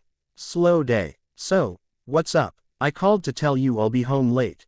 My boss extended my hours and I've got to go over to my fellow worker's house to go over some things. We're starting a big project. What kind of a big project do a bunch of janitors have? Does he make you cover for the maintenance crew? Yeah, we're kind of the maintenance crew sometimes and the place needs fixing up. We've got to work on strategy. This place is huge. Well, when will you be home? I'll be later than usual, I don't know. John, you've been getting home later and later every night. Do you want us to wait up for you? He sighed. No, you and the kids go on to bed. I don't know when I'll get in. John, you spend more time there than you do here. What's more important to you? Your job or your family? Don't be that way. You know I love you and the kids more than anything. A sigh. I know. JD's just I miss you. I guess I'll see you at home when you get here. Yeah, see you home too. Probably in the morning. He hung up. Goku said, yeah, Chi-Chi won't be happy about my new hours either. He sighed. John said, but what can we do? Goku said, work and wait, I guess. They kept working and worked the rest of the day. Goku went back to his office to get some more paper to diagram on. He found a group of students. He said, hello, what are the lot of you doing here? He recognized many of them from his classes, but two stood out in particular. Miss Jessica Daniels, from his gym class, and Seth Zygon from gym and many of his other classes. Jessica said, what happened to you? You left. Goku looked down. I got reassigned to something else. How dare you quit being a teacher? I couldn't help it. Boss's orders. Jessica said, how dare he, then? You were the best teacher we've ever had. All the other students nodded. Seth said, we'd thought they did something to you. Glad to see you're still here at least. Goku half smiled. One asked, when are you going to go back to teaching? I don't know if I ever will. You can't do that. Yeah, don't do that. I'll complain to the high-ups. Me too. Me too. He heard a chorus of agreement. One girl said, I'll withdraw. So will I. Me too. Goku smiled. He said, no, don't withdraw because of me. It is a good school, for what it's worth. They looked at him and digested his statement. Seth said, okay. Mr. S. Yes, Seth, I want you to know that we are all behind you 100 if you need us, all the way. He heard a chorus of agreement and cheers again. He said, thanks guys. Now, go on to where your supper's to be. I wouldn't want you getting kicked out for a stupid reason like being tardy or for inciting a riot. He smiled at the last one. Seth nodded and saluted Kung Fu style and bowed. Then the rest of the students did. Goku returned the gesture, touched, and they left. Goku got the paper and walked back to the lab, wondering at the loyalty of these students. Of the fact that he had 52 students willing to risk expulsion for him. He thought, they're good kids at heart. He went back into the lab. Next time on Dragon Ball Z, Vegeta and John meet, and who knows what will happen then. The deadline's pressing forward. Jones is getting nervous. Wait, who was that weird person on the comm screen? He even had Jones looking scared. Goku got the paper and walked back to the lab, wondering at the loyalty of these students. Of the fact that he had 52 students willing to risk expulsion for him. He thought, they're good kids at heart. He went back to the lab. On his way back he passed by Jones' office. The door was barely open. He paused and looked in. His comm screen was dark, but there was a man on it. He listened. Mr. Jones, you better get this device to us Tuesday night after the showing. If you don't, he heard Jones said, in a shaking voice, yes, sir. Thank you for letting me do the showing. I don't care about that. It was the agreement. Just get it done. If you disappoint me again, Jones' heads will roll. Yours first. Jones gulped. Goku saw he was white as a sheet. Goku hurried silently back to his office before he was caught. That was weird. He tried to put the incident out of his mind. He walked back into the lab with the paper. John said, it took you a while. Goku said, I saw some of my students. John asked, surprised, you taught? Goku sighed, yeah, not for long though. John said, you miss it, don't you? Yeah, I didn't realize how much until I saw them again. Maybe you can go back to teaching after this. Maybe. They ate and went back to work. That evening John said, why don't we take my car? Goku said, good idea. He capsulized his car and put it in his pocket. They went to Capsule Corp. As they pulled up, John whispered, man, you forgot to take off your scientist clothes. Goku looked down. Uh-oh. He took them off quickly, then patted around in his clothes and said, alarmed, I forgot the capsule. John said, it's just the coat, the glasses and the band. Put them in my glove box. Goku did. Thanks. John said, so, I'm a security guard. And a fighter. Am I still Jax? Goku said, I'll introduce you as John.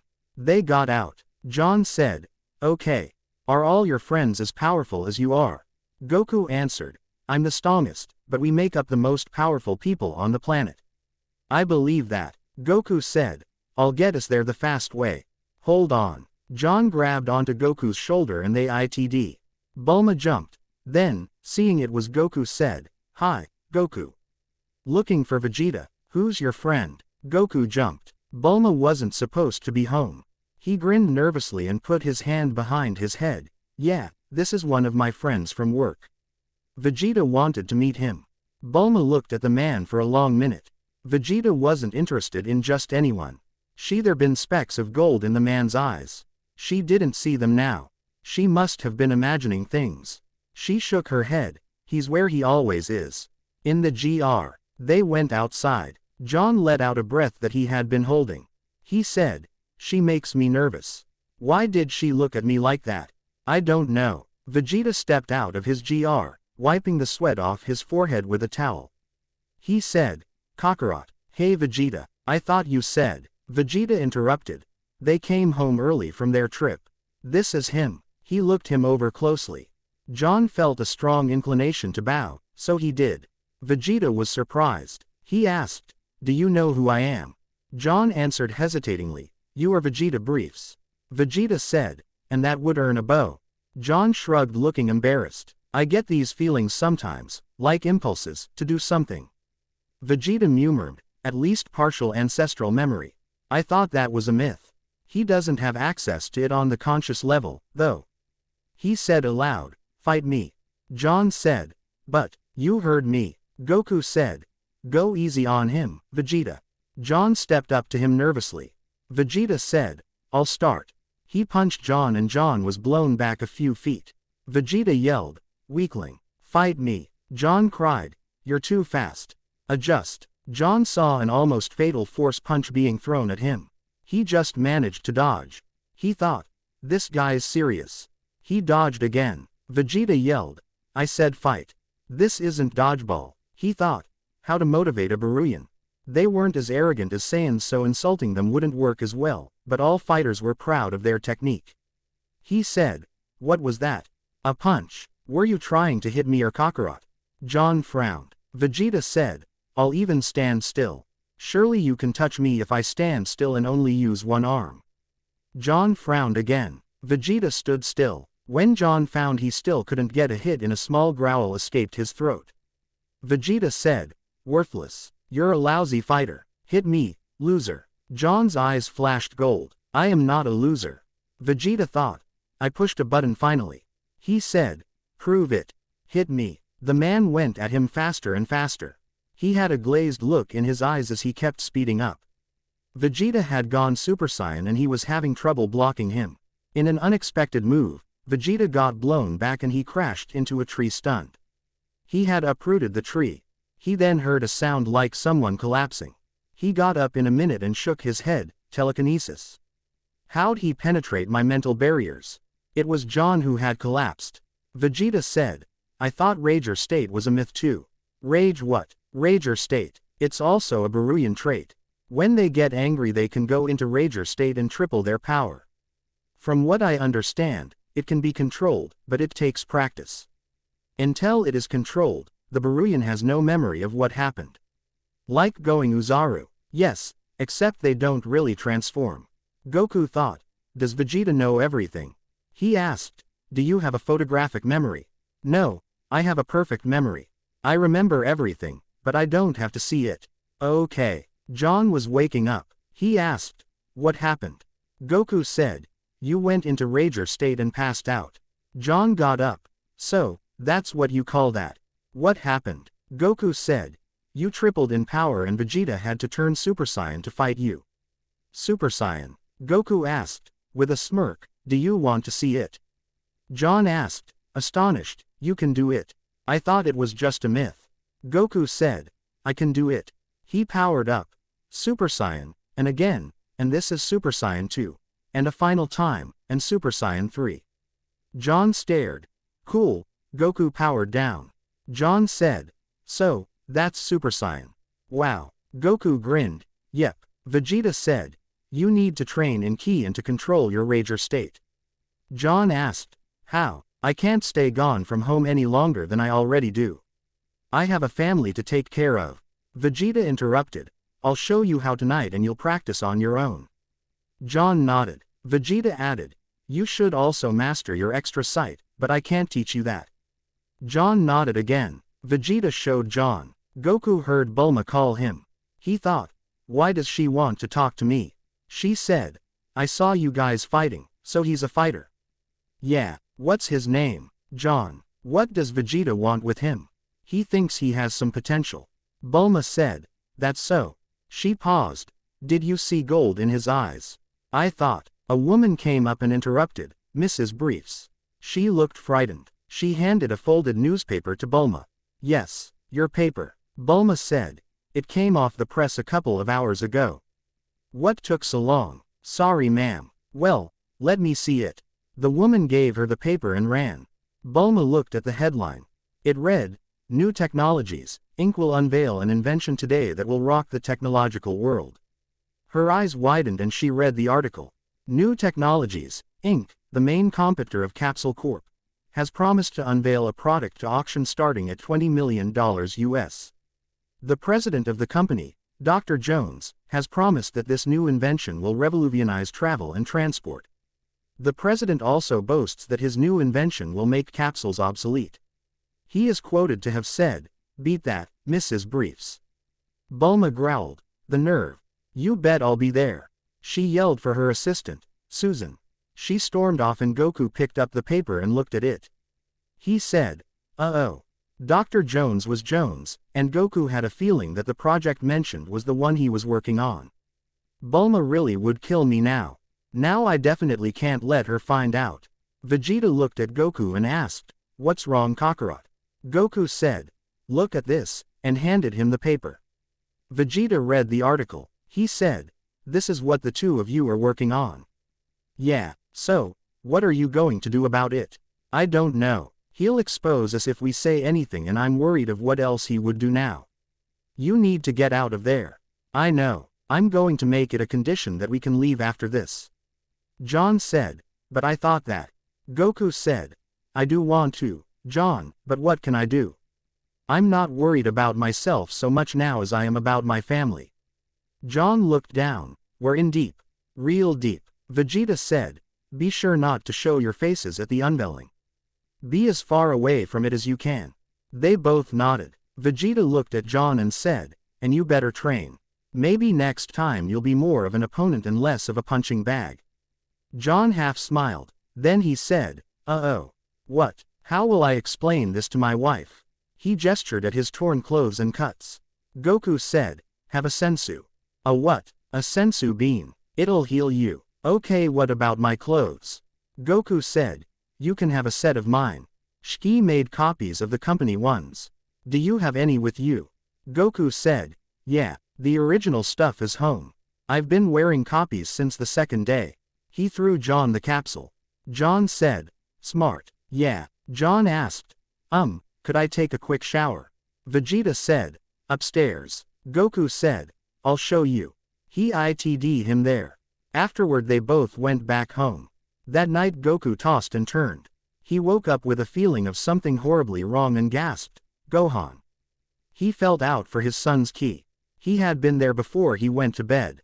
He was gone now. "Gohan." Chi-Chi turned over. "What?" "Goku. It's 2 o'clock in the morning. Gohan's gone." "What?" Chi-Chi jumped up and went running around the house searching, "Gohan." She was soon back. She said, "He really is gone." Her hand shook as she handed him a note with his name on it. Goku took it with a frown and opened it. It read, "Son Goku, you will get your son back on Tuesday night. Don't screw up. I've got him on heavy sedatives. It wouldn't be too hard to slip in some cyanide. See you at work, Mr. Sun." Chills ran down Goku's spine. "Gohan." Chi-Chi looked scared. "What's going on, Goku?"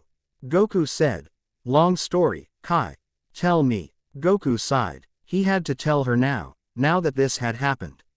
She'd be safer knowing what to expect now. He started off with the story that he had told Vegeta.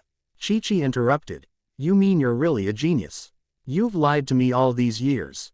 She hit him over the head with her frying pan. Goku didn't defend himself and fell backwards. Chi-Chi said, "Goku, I thought you would block." "Goku." She helped him back up. Goku rubbed his head.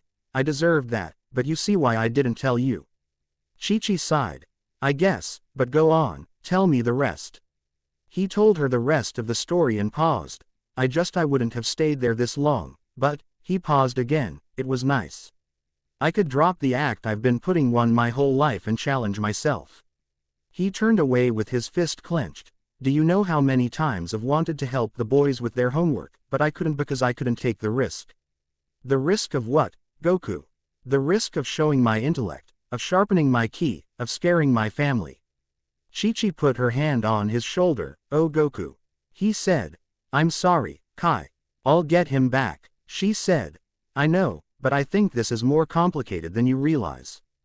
Goku said, "I know it won't be as simple as finishing the machine, getting Gohan back and quitting, but," he shrugged, "I don't want to risk Gohan's safety, so I'll finish the machine. I'll plan as I go for the rest." Chi-Chi half asked, "He won't hurt him?" Goku shook his head. "He needs it too badly. He won't risk me quitting." He paused. "John's at risk too." "You mean he's in on this too?" "He's my partner. I'll have to find a way to stop Jones and ITI without exposing them." Goku paused as he felt something weird. A panicked presence hit his mind and took it for a second then receded slightly. Goku thought, "Whoa, John. Calm down. I'll come over." He said, "Something happened. I've got to go see John." Chi-Chi hesitated, "But what if?" Goku looked at his wife and his sleepy-eyed young son at the bottom of the stairs. He said, "Right, you come too. I don't want you two out of my sight tonight. You can stay at Bulma's for the next few days, where it's safer." Chi-Chi looked up at him. "You don't think?" Goku interrupted, "No, I don't think he'll come back, At least not tonight, but I don't want to risk it. Chi-Chi picked Goten up and they it'd to John's house. John jumped. Goku saw two girls and a boy beside him. They were all young, only the boy looked to be older than Goten, and then only by a year or so. John said, "You startled me." Goku said, "Sorry, you startled me first." "Sorry." Reflex. Kind of. Goku asked, "What happened?" John said, in Japanese, which he knew his children didn't understand, "They took my wife before I got home. I found my children lying on her bed sedated. There was something in the room I must have passed out to.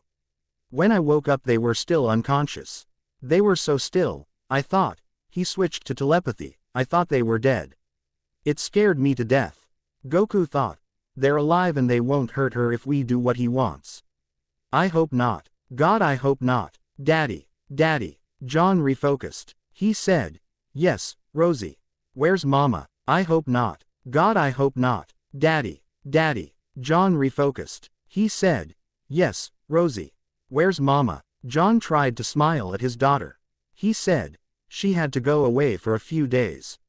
"Where?" "For a visit." "When's she coming back?" John said, "Tuesday night. I hope." The middle child, a girl, asked, "Why didn't she tell us she was going somewhere?" "She didn't know she would have to go for sure, and she had to leave in a hurry." The boy asked, "Do you promise she's coming back?" John said, with fire in his eyes that he tried to hide from his children, "I promise." They seemed to cheer up a bit at his promise and they noticed the others. Goten was fully awake now too. Goku had been waiting to speak until John had finished. It wouldn't have been a good time to interrupt. He said, "This is my wife, Chi-Chi, and my younger son, Goten." John thought, "They took your elder son, Gohan." "Yes." The three children studied the sons. The boy asked, "Who are these people?" John said, "This is a friend of mine from work. His name's Goku and this is his family." "Oh, why are they here?" "Danny, you're being rude." "Sorry, Dad." He put his hand on his son's head, looked at Goku. Goku thought, "Where are they going to stay while we're at work?" "I hadn't thought about it really. You should stay with me and my family at Capsule Corp. That will blow our cover." "Perhaps, maybe not though. You can't leave them here alone." "No, I can't." "All right." Danny looked up at his dad. He said, "Dad." John said, "We're going to stay with them while your mom's gone and Mrs. Son is going to watch you." He looked at Chi-Chi with a pleading look in his eyes. The little girl asked, "Are you really gonna watch us?" Chi-Chi hesitated slightly. Then, "Yes, of course I am. Let me see if I have your names. You're Rosie, you're Danny, and you're Ella." Chi-Chi continued, "You're Ella. What should we call you?" Goten piped up, "I call her ma'am most of the time." The other children nodded. John said, "But we're leaving in the morning and it's past all of your bedtimes, so go on to bed." "Ah, am I understood?" "Daddy, can we have a story? I'm not good at stories." "Could Mrs. Chi-Chi tell you a story?" Everyone looked at Chi-Chi. She said, "Sure." The children nodded. John said, "Now, all of you get ready, Mrs. Sun will be up to read you a story in an hour." "An hour? We don't need baths again." "Yes you do, but not full ones. Just rinse yourselves off, that'll be good enough, then dry off and get into a clean set of pajamas and throw those ones in the chute, okay?" They nodded, taking his commands without questions. He said, "Now go." They ran up the stairs. John smiled. He looked at Chi-Chi. "I'm sorry for imposing upon you so."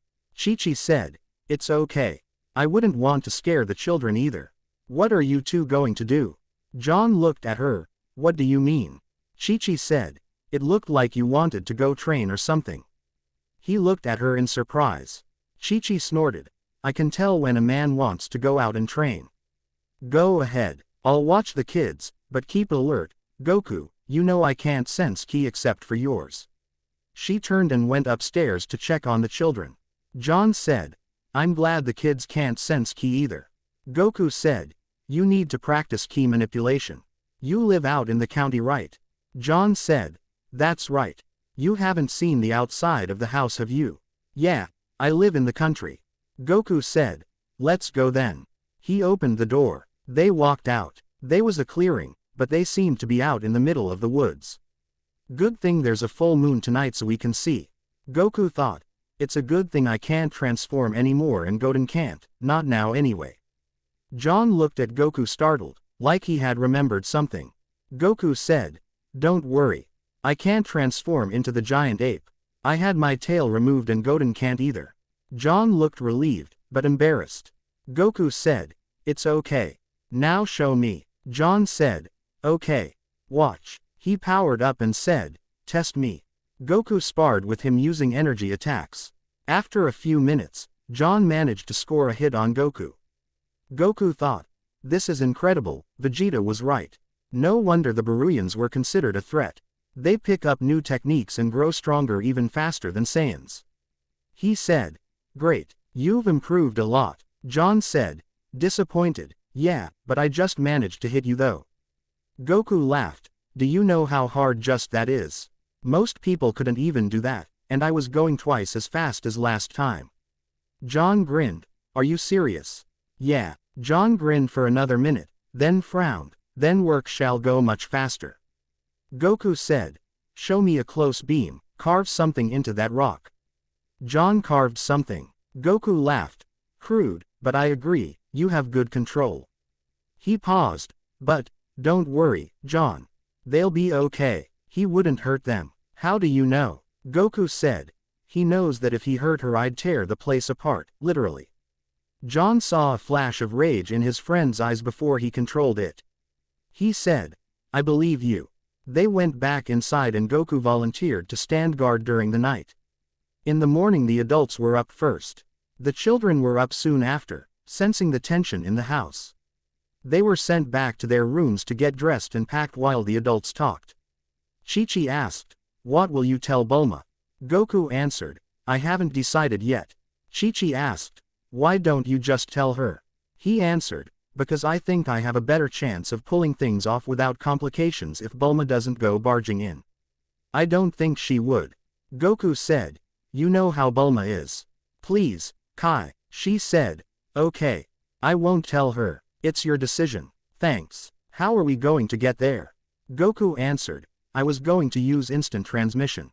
"You sure you should? I don't want to fly or use the cars." "I guess we'll have to then." John saw they were done and asked, "Mrs. Sun, do you homeschool your son?" "Yes. Could you handle mine?" "I told them to bring their books." Goku ID'd them to Capsule Corp when everyone was ready. He jumped a second before he materialized fully to avoid running into Vegeta. "Kakarot, sorry, Vegeta." Vegeta looked at them all and raised an eyebrow. He said, "Some explanation?" Goku explained. Vegeta nodded. He said, "Bulma's met John. Just tell her that they need somewhere to stay because they have a hole in their roof." "But they don't." "I know that, but what if she checks?" Vegeta said, "Go and blow a hole in their roof." Goku looked at John. "I'll fix it." John nodded. Goku ITD and after looking around, flew up and blew a hole in his roof. He ITD back. "Done." Vegeta nodded and said, "Simple. Now, go find a guest room. There's a lot of them." He left. Goku said, "You should practice your ki manipulation. You know how to use it now, but you still need better control and endurance. We have a couple of hours before we leave for work." Chi-Chi had already left to find a guest room with the children. John nodded and they went out. They came back in 2 hours later, sweating. Chi-Chi was back and in the kitchen. She said, "Go shower, I'm fixing breakfast." Goku said, "But," Chi-Chi said, "I'll tell Bulma our story." "Go on." John followed Goku to the showers. At breakfast, Goku thought, Bulma must be a late riser. Vegeta had even joined then for breakfast. He had left to train soon afterward. 5 minutes later, "Something smells good." It was Bulma. Goku looked at Chi-Chi. Chi-Chi said, "Good morning Bulma." "Morning." She yawned. "What are you guys doing here so early?" Chi-Chi said, "You remember John? Goku's friend from work?" Chi-Chi said, "Yes, well he has a hole in his roof now." "How?" Goku said, "He said that there was bad wiring in the attic and it caused something to explode." She looked at Chi-Chi. "Is he staying here? He's Goku's friend. Don't you guys have room?" Goku said, "You see, he has a wife and 2 children, but his wife and Gohan are off on a school trip and Chi-Chi offered to babysit them and she didn't want to be alone at the house. Oh, okay then. I don't mind. I hope he has fun. He hasn't been away from home in a while. See you guys later. Bye John. Bye. Goku and John went out the door to go to work. John poofed his car and they flew off. Goku looked pained. He said, "Bulma's my best friend. I really hated lying to her face like that. Damn." He sighed. "I'll be glad when this is over." John said, "Me too." It was Sunday. They had 2 days. When they got to their lab, the security box crackled. "Stone, you there?" Goku went over, frowning. "Bricks, is this a closed channel?" "Stone, glad to hear you. Yes, it's accessible to my section office only." "What's up Bricks?" Bricks said, "I don't even want to talk to you more than a couple of minutes on this. They'll trace it. I'll meet you in the storage bay." "Okay." There was silence. John asked, "What was that about?" It was Bricks. "I wonder what he wants to talk about." "Come on." They met Bricks in the storage room adjacent to the lab. Bricks said, "Wait." He turned on a signal disruptor, then said, "Okay, Stone. Talk. About what?" "My kid knows this complex inside out. He was checking out the inner holding cells and he found 2 new people, a woman and a boy. This is how he drew them afterward." He gave him a piece of paper. "It's Gohan and Sarah. What are your son and Jack's wife doing in the cells?" Goku said, "The boss kidnapped them and he's holding them until we finish the project. We'll get them out." "No." Bricks raised an eyebrow. "What do you mean no?" Goku said, "I want things to go as smoothly as possible. I'm hoping once we finish the machine, he will give them back." "You should have a backup plan." Goku said, "Okay, Bricks. Do you know where they are?" "Yes." "Can you get me a floor plan?" "It'd be dangerous, but yeah." Goku said, "If things go bad, I'll call you." Bricks nodded. "We're behind you all the way Stone." John said, "Is something bothering you about this thing?" "Yeah, but I don't know what." "Me neither." Jones came in. He said, "Change of plans. I want it done by tomorrow." "You can't do that. I can do whatever I want. You will have it completed if you want to see your wife and son again.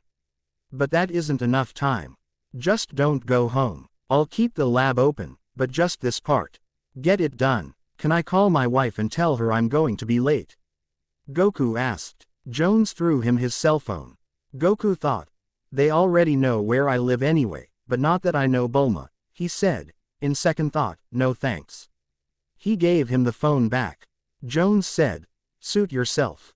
You will be locked in here until 1100 hours tomorrow when I present the device to Jen." He looked surprised for a moment, then he shook his head. Goku and John took a closer look at him. He looked like he hadn't slept for over a week. He yelled, "Just get it done by tomorrow morning or else." He slammed the door on his way out. John said, "Is as me, or did he look like he hasn't slept for weeks?" "Yeah, he almost revealed something." "Jen, do you think maybe he was referring to a general? And he was using military time? Is he going to hand this over to the military? We can't let that happen. It could cause a war. We have to make it. Think about our families. We don't even know what he's going to do." "True. I guess we'll have to wait. Work and wait, but work faster." John nodded. He said, "I'll finish the mainframe. I'll do the power generator. We can split up work on the rest of the internal components." John nodded again. They started work again. That night, Chi-Chi was panicking. "He's not back. Where is he? Why didn't he call me? What if something happened?" The kids weren't in the room, thankfully. Bulma walked in though. She said, "What's wrong Chi-Chi?" "Goku's late. He's never been back this late before. Maybe there was a big mess at work." "Don't worry Chi-Chi. Goku's a big boy. He can take care of himself." The kids came in. Chi-Chi managed to pull herself together.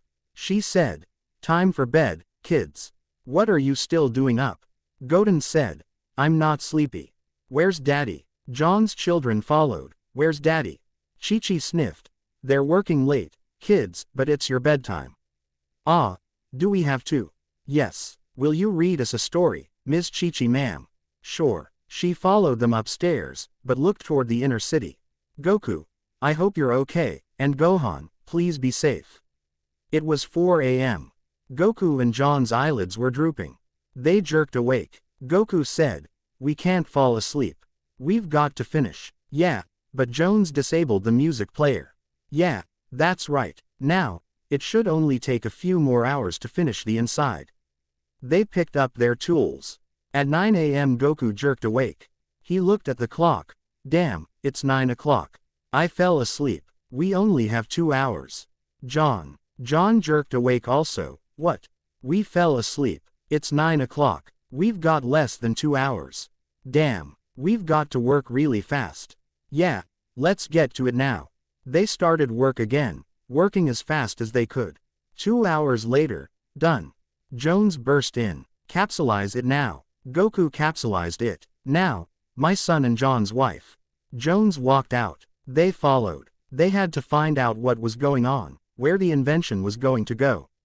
There was a small gathering of people who looked to be mainly military, and there were a few scientists. It seemed that the press had found out as well.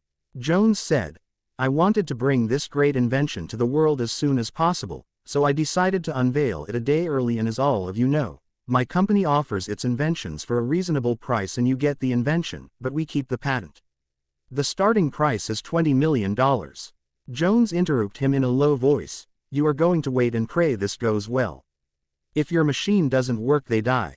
"Damn it, Jones. Be quiet now." They were quiet. Jones said, "Come, the bidding begins. 20 million. All right, do I have 30 million? "Yes, sir, thank you. Do I have 40 million? 40 million. 50 million. $50 million. Do I have 75? He saw some of the bidders fold. There were still half a dozen bids. 100 million. Another man bid. 200 million. 300 million. The other 4 bidders folded, and it was down to a civilian and a military man. 400 million. The civilian was sweating. He said, 450 million. The other man smiled. 600 million. The civilian shook his head. Jones said, 600 million going once, going twice, sold to the general for 600 million, but all of you may stay to see the demonstration. Including the media. I want all of you to see this, especially you, Bulma Briefs, Ms. Capsule Corp. I want you to see what will take the place of your capsules. At Capsule Corp, Bulma had taken the morning off when she had gotten word. She was seething as she watched the broadcast. She had called everyone she knew and practically ordered them to watch, hoping one of them would catch Jones screwing up. So, most of the Z-Senshi were watching. The ones Bulma didn't call were watching because it sounded interesting, or they had heard that Goku worked there. Jones started up the machine while Goku and Jones stood on the sidelines. The power cells started lighting up and then the middle light up. There was a low hum. It got steadily louder, although only Goku could notice it at first, then John did. They looked at each other. Goku said, "The core. It's unstable." The humming got loud enough for Jones to notice. Goku caught Brix's eye. He thought, "Protect my kid and Jones' wife.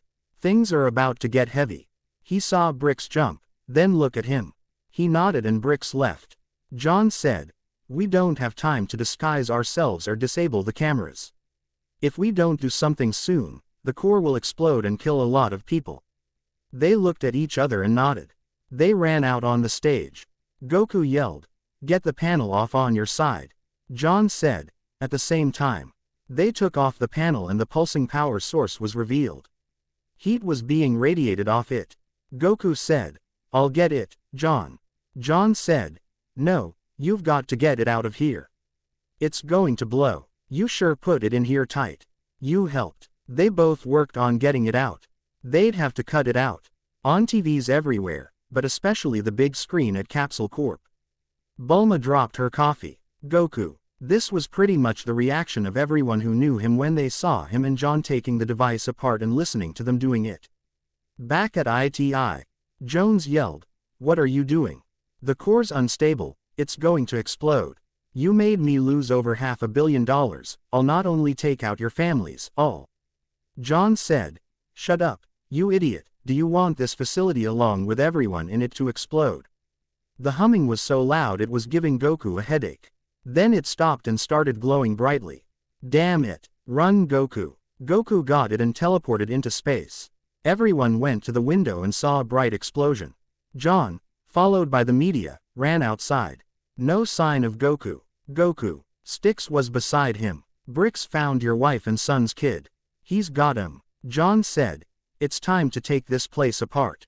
I've thought so for a long time, and since the hostage situation, so have Bricks, his kid, and most of the student body that have heard. We're behind you. Are they in contact with you? Yes. Tell them this. He gave them a plan. The general confronted John. What the hell happened to my machine? The core exploded. Bulma, Vegeta and Trunks, not to mention the countless others who knew Goku and didn't watch shocked. Trunks said, he has to be okay. I mean, one little explosion couldn't kill him, right? Bulma said, quietly, it was a pretty big explosion. Vegeta said, I can't feel Kakarot's ki. Trunks looked around. I can't either. Bulma said, maybe he's hiding it. Why would he hide it? I don't know. John had just gotten his wife and Gohan back from Bricks and was about to start his plan when he froze. He hadn't tried the technique. He reached out. Alive. He startled everyone with this outburst, but he froze again. He thought, alive, but very weak, in space, close to Earth. He sent, Goku, how long can you keep that up? John, yes, how long? If I don't have to worry about staying still a little over an hour. We'll be on our way. John refocused and said, he's alive.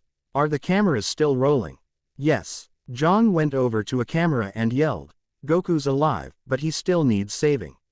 We need Capsule Corp's fastest ship, here. Bulma watched John on TV. She gasped. Then she said, Vegeta, is it true? How could he know? Vegeta said, he has much stronger telepathic powers than I do. I believe him. Trunks said, I'll get the Senzus. He ran off. Bulma snapped ODUT of it. I'll go get the ship. She ran off too. They both met back with Vegeta.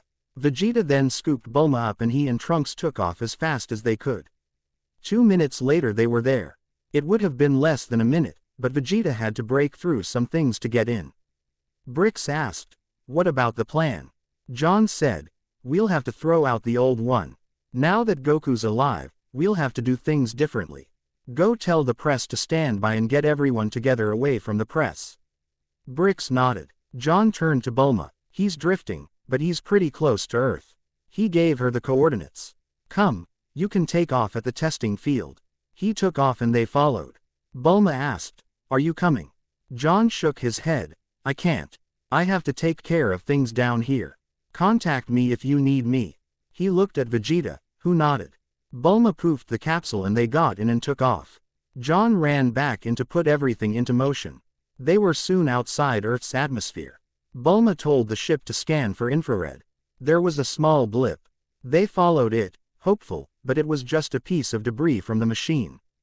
Goku. Trunks said. Wait, look that way. What's that light? Bulma asked. What light? Vegeta didn't see it either, but said, the light. Go that way. They turned. They got near and Vegeta finally saw it. The ship beeped once. Stop. Bulma stopped the ship and Vegeta got out in his spacesuit. Goku saw him and was so relieved he almost let the shield down. Vegeta gave him a helmet and tank. Goku dropped the technique and put them on. Vegeta towed them back to the ship. Back on the ship Bulma took the gear off Goku and checked him for injuries. Goku fell to his knees. Bulma said, don't pass out on me, Goku. Trunks asked, now? Bulma said, no Senzus yet. I have to make sure everything's clean. We don't want to have to cut him open later and take something out that got sealed in. He had some shrapnel from the device. She scanned him with a hand device and took that out. He also had several cuts and a large gash across his back. There were also some burnt patches of skin, but no broken bones. Now. Trunks jumped. Now. Yes. He ran over with a couple of Senzus and gave them to Goku. He chewed them up. He felt better, but he was still pretty low on energy. It would take him a couple of days to get back to full power again. Thank you, all of you. Bulma said, you should thank John. He found you. Goku smiled. I know. I already did. He then sighed. I've got a lot of explaining to do, don't I? Bulma said, you do, but you're going to explain at the party. Vegeta asked. Party. Bulma said. The party I'm having because Goku's alive and Jones lost and the whole gang's going to be there. Goku groaned. Bulma said. There will be food. He calmed down to a grumble. Bulma continued. And cake, and you can have as much as you want. Goku looked at her. Is John coming? Sure. Okay, I'll go. They flew back to Capsule Corp and watched the events unfold on screen when Goku told them that's what John wanted. The reporter came on screen in a news bulletin. Ladies and gentlemen, this is the biggest unveiling in history. Mr. Jones, the leader of the International Technologies Company, is exposed as he really is, a black market crime leader who has blackmailed and brainwashed hundreds of innocent people into working for him while he trained their unknowing children to be dark agents using brainwashing techniques. The deprogramming of the children has begun. Seth came up on the screen. He said, I didn't know what happened. None of us did. I'm glad we got out when we did. If it hadn't been for Mr. Sun, though, we'd be toast. The reporter came back on. She said, yes, this entire facility would have been decimated today if it were not for the heroic efforts of one Goku-san. Here's the footage. The scene played of Goku and John working on the device and Goku disappearing with it and then the explosion. She said, I have been told that despite all odds, Mr. Sun has survived and is recovering. That's today's top news. More details will follow in the evening news. Bulma cut off the TV. Goku sighed in relief. John had pulled things off without bloodshed. Gohan and Chi-Chi ran in. Goku, Dad. They hugged him. Chi-Chi yelled, how dare you make me think you were dead. She hit him over the head with her frying pan.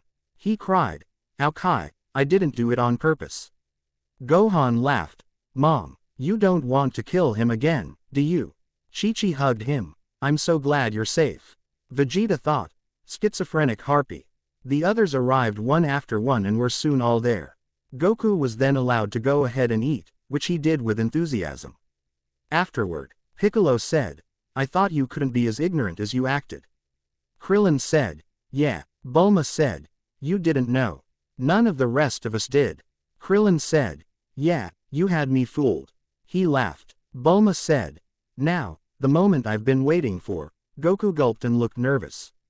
Bulma grinned like a cat with a mouse. We're going to see who's smarter. Vegeta thought, you had better lose. Don't worry, I will. I don't want a never-ending contest. What is the square root of 14,884? 122. They went on until they got so detailed that no one else understood what they were saying. After a while, Goku artfully messed up on one. Bulma grinned. I'm more of a genius than you. Goku shrugged. I could have told you that. You're the smartest person I know. Really? Yeah. Bulma looked more closely at him. Goku, she asked sweetly, you didn't lose to me on purpose, did you? Goku's sweat dropped. Why would I do that? Goku. Goku ran with Bulma chasing him. Everyone watched them. Tien asked, why doesn't he fly? Piccolo said, he doesn't want her to get angrier at him. Oh, I see. Bulma got tired after a while and stopped, panting. She said, truce, truce, for today. Goku responded, okay, with a smile. John ran over. Hey John. He shook arms with him. I wish you hadn't done that, though. Oh, they'll forget about it in a couple of weeks, but you should get the credit. Goku, you saved a lot of people. Goku smiled. Yeah, I guess it's okay. So, are you going to be a teacher again? In the background, Goku was a teacher. Bulma said, you'll get the whole story in a little bit. Goku said, I'm not really qualified, but I'd like to. John smiled. That's what the kids thought. You know Samantha White? Yeah, she was in my chemistry and gym class, a redhead with good aim. John said, well, her father's the district superintendent of schools. She told me she refuses to go to school unless you are reinstated as a teacher at the school they're all going to. They're all going to one school. Yeah, apparently they're too smart for the average school. What kind of school is it? A private school, Stonewall Academy. Where is it? John sensed the excitement in his friend's voice and said, about 50 miles south of West City, in the country. Are you teaching too? If you are. Goku grinned. I'm in. John said, I thought so. We start Friday. What? You already went through with it? John grinned. Yes. Goku stress-marked. Why do you do that? John said. Ah, don't be mad. Goku said. I'm not, I'm getting even. Bulma came up. Goku sent to John. Lose artfully. John cried. Where are you going? Bye, John. Bulma was closing in. Goku. 3 days later, Goku was up early getting dressed for work. Chi-Chi said. This time, find out if it's an evil organization trying to take over the world before you almost get blown up. Okay. Lunch is in a capsule in your briefcase. Okay. I love you. I love you too. They kissed and he took off. John joined him halfway there. He said, my wife went easier on me than I expected. I wonder if she already knew. The kids were excited. They think I'm cool now.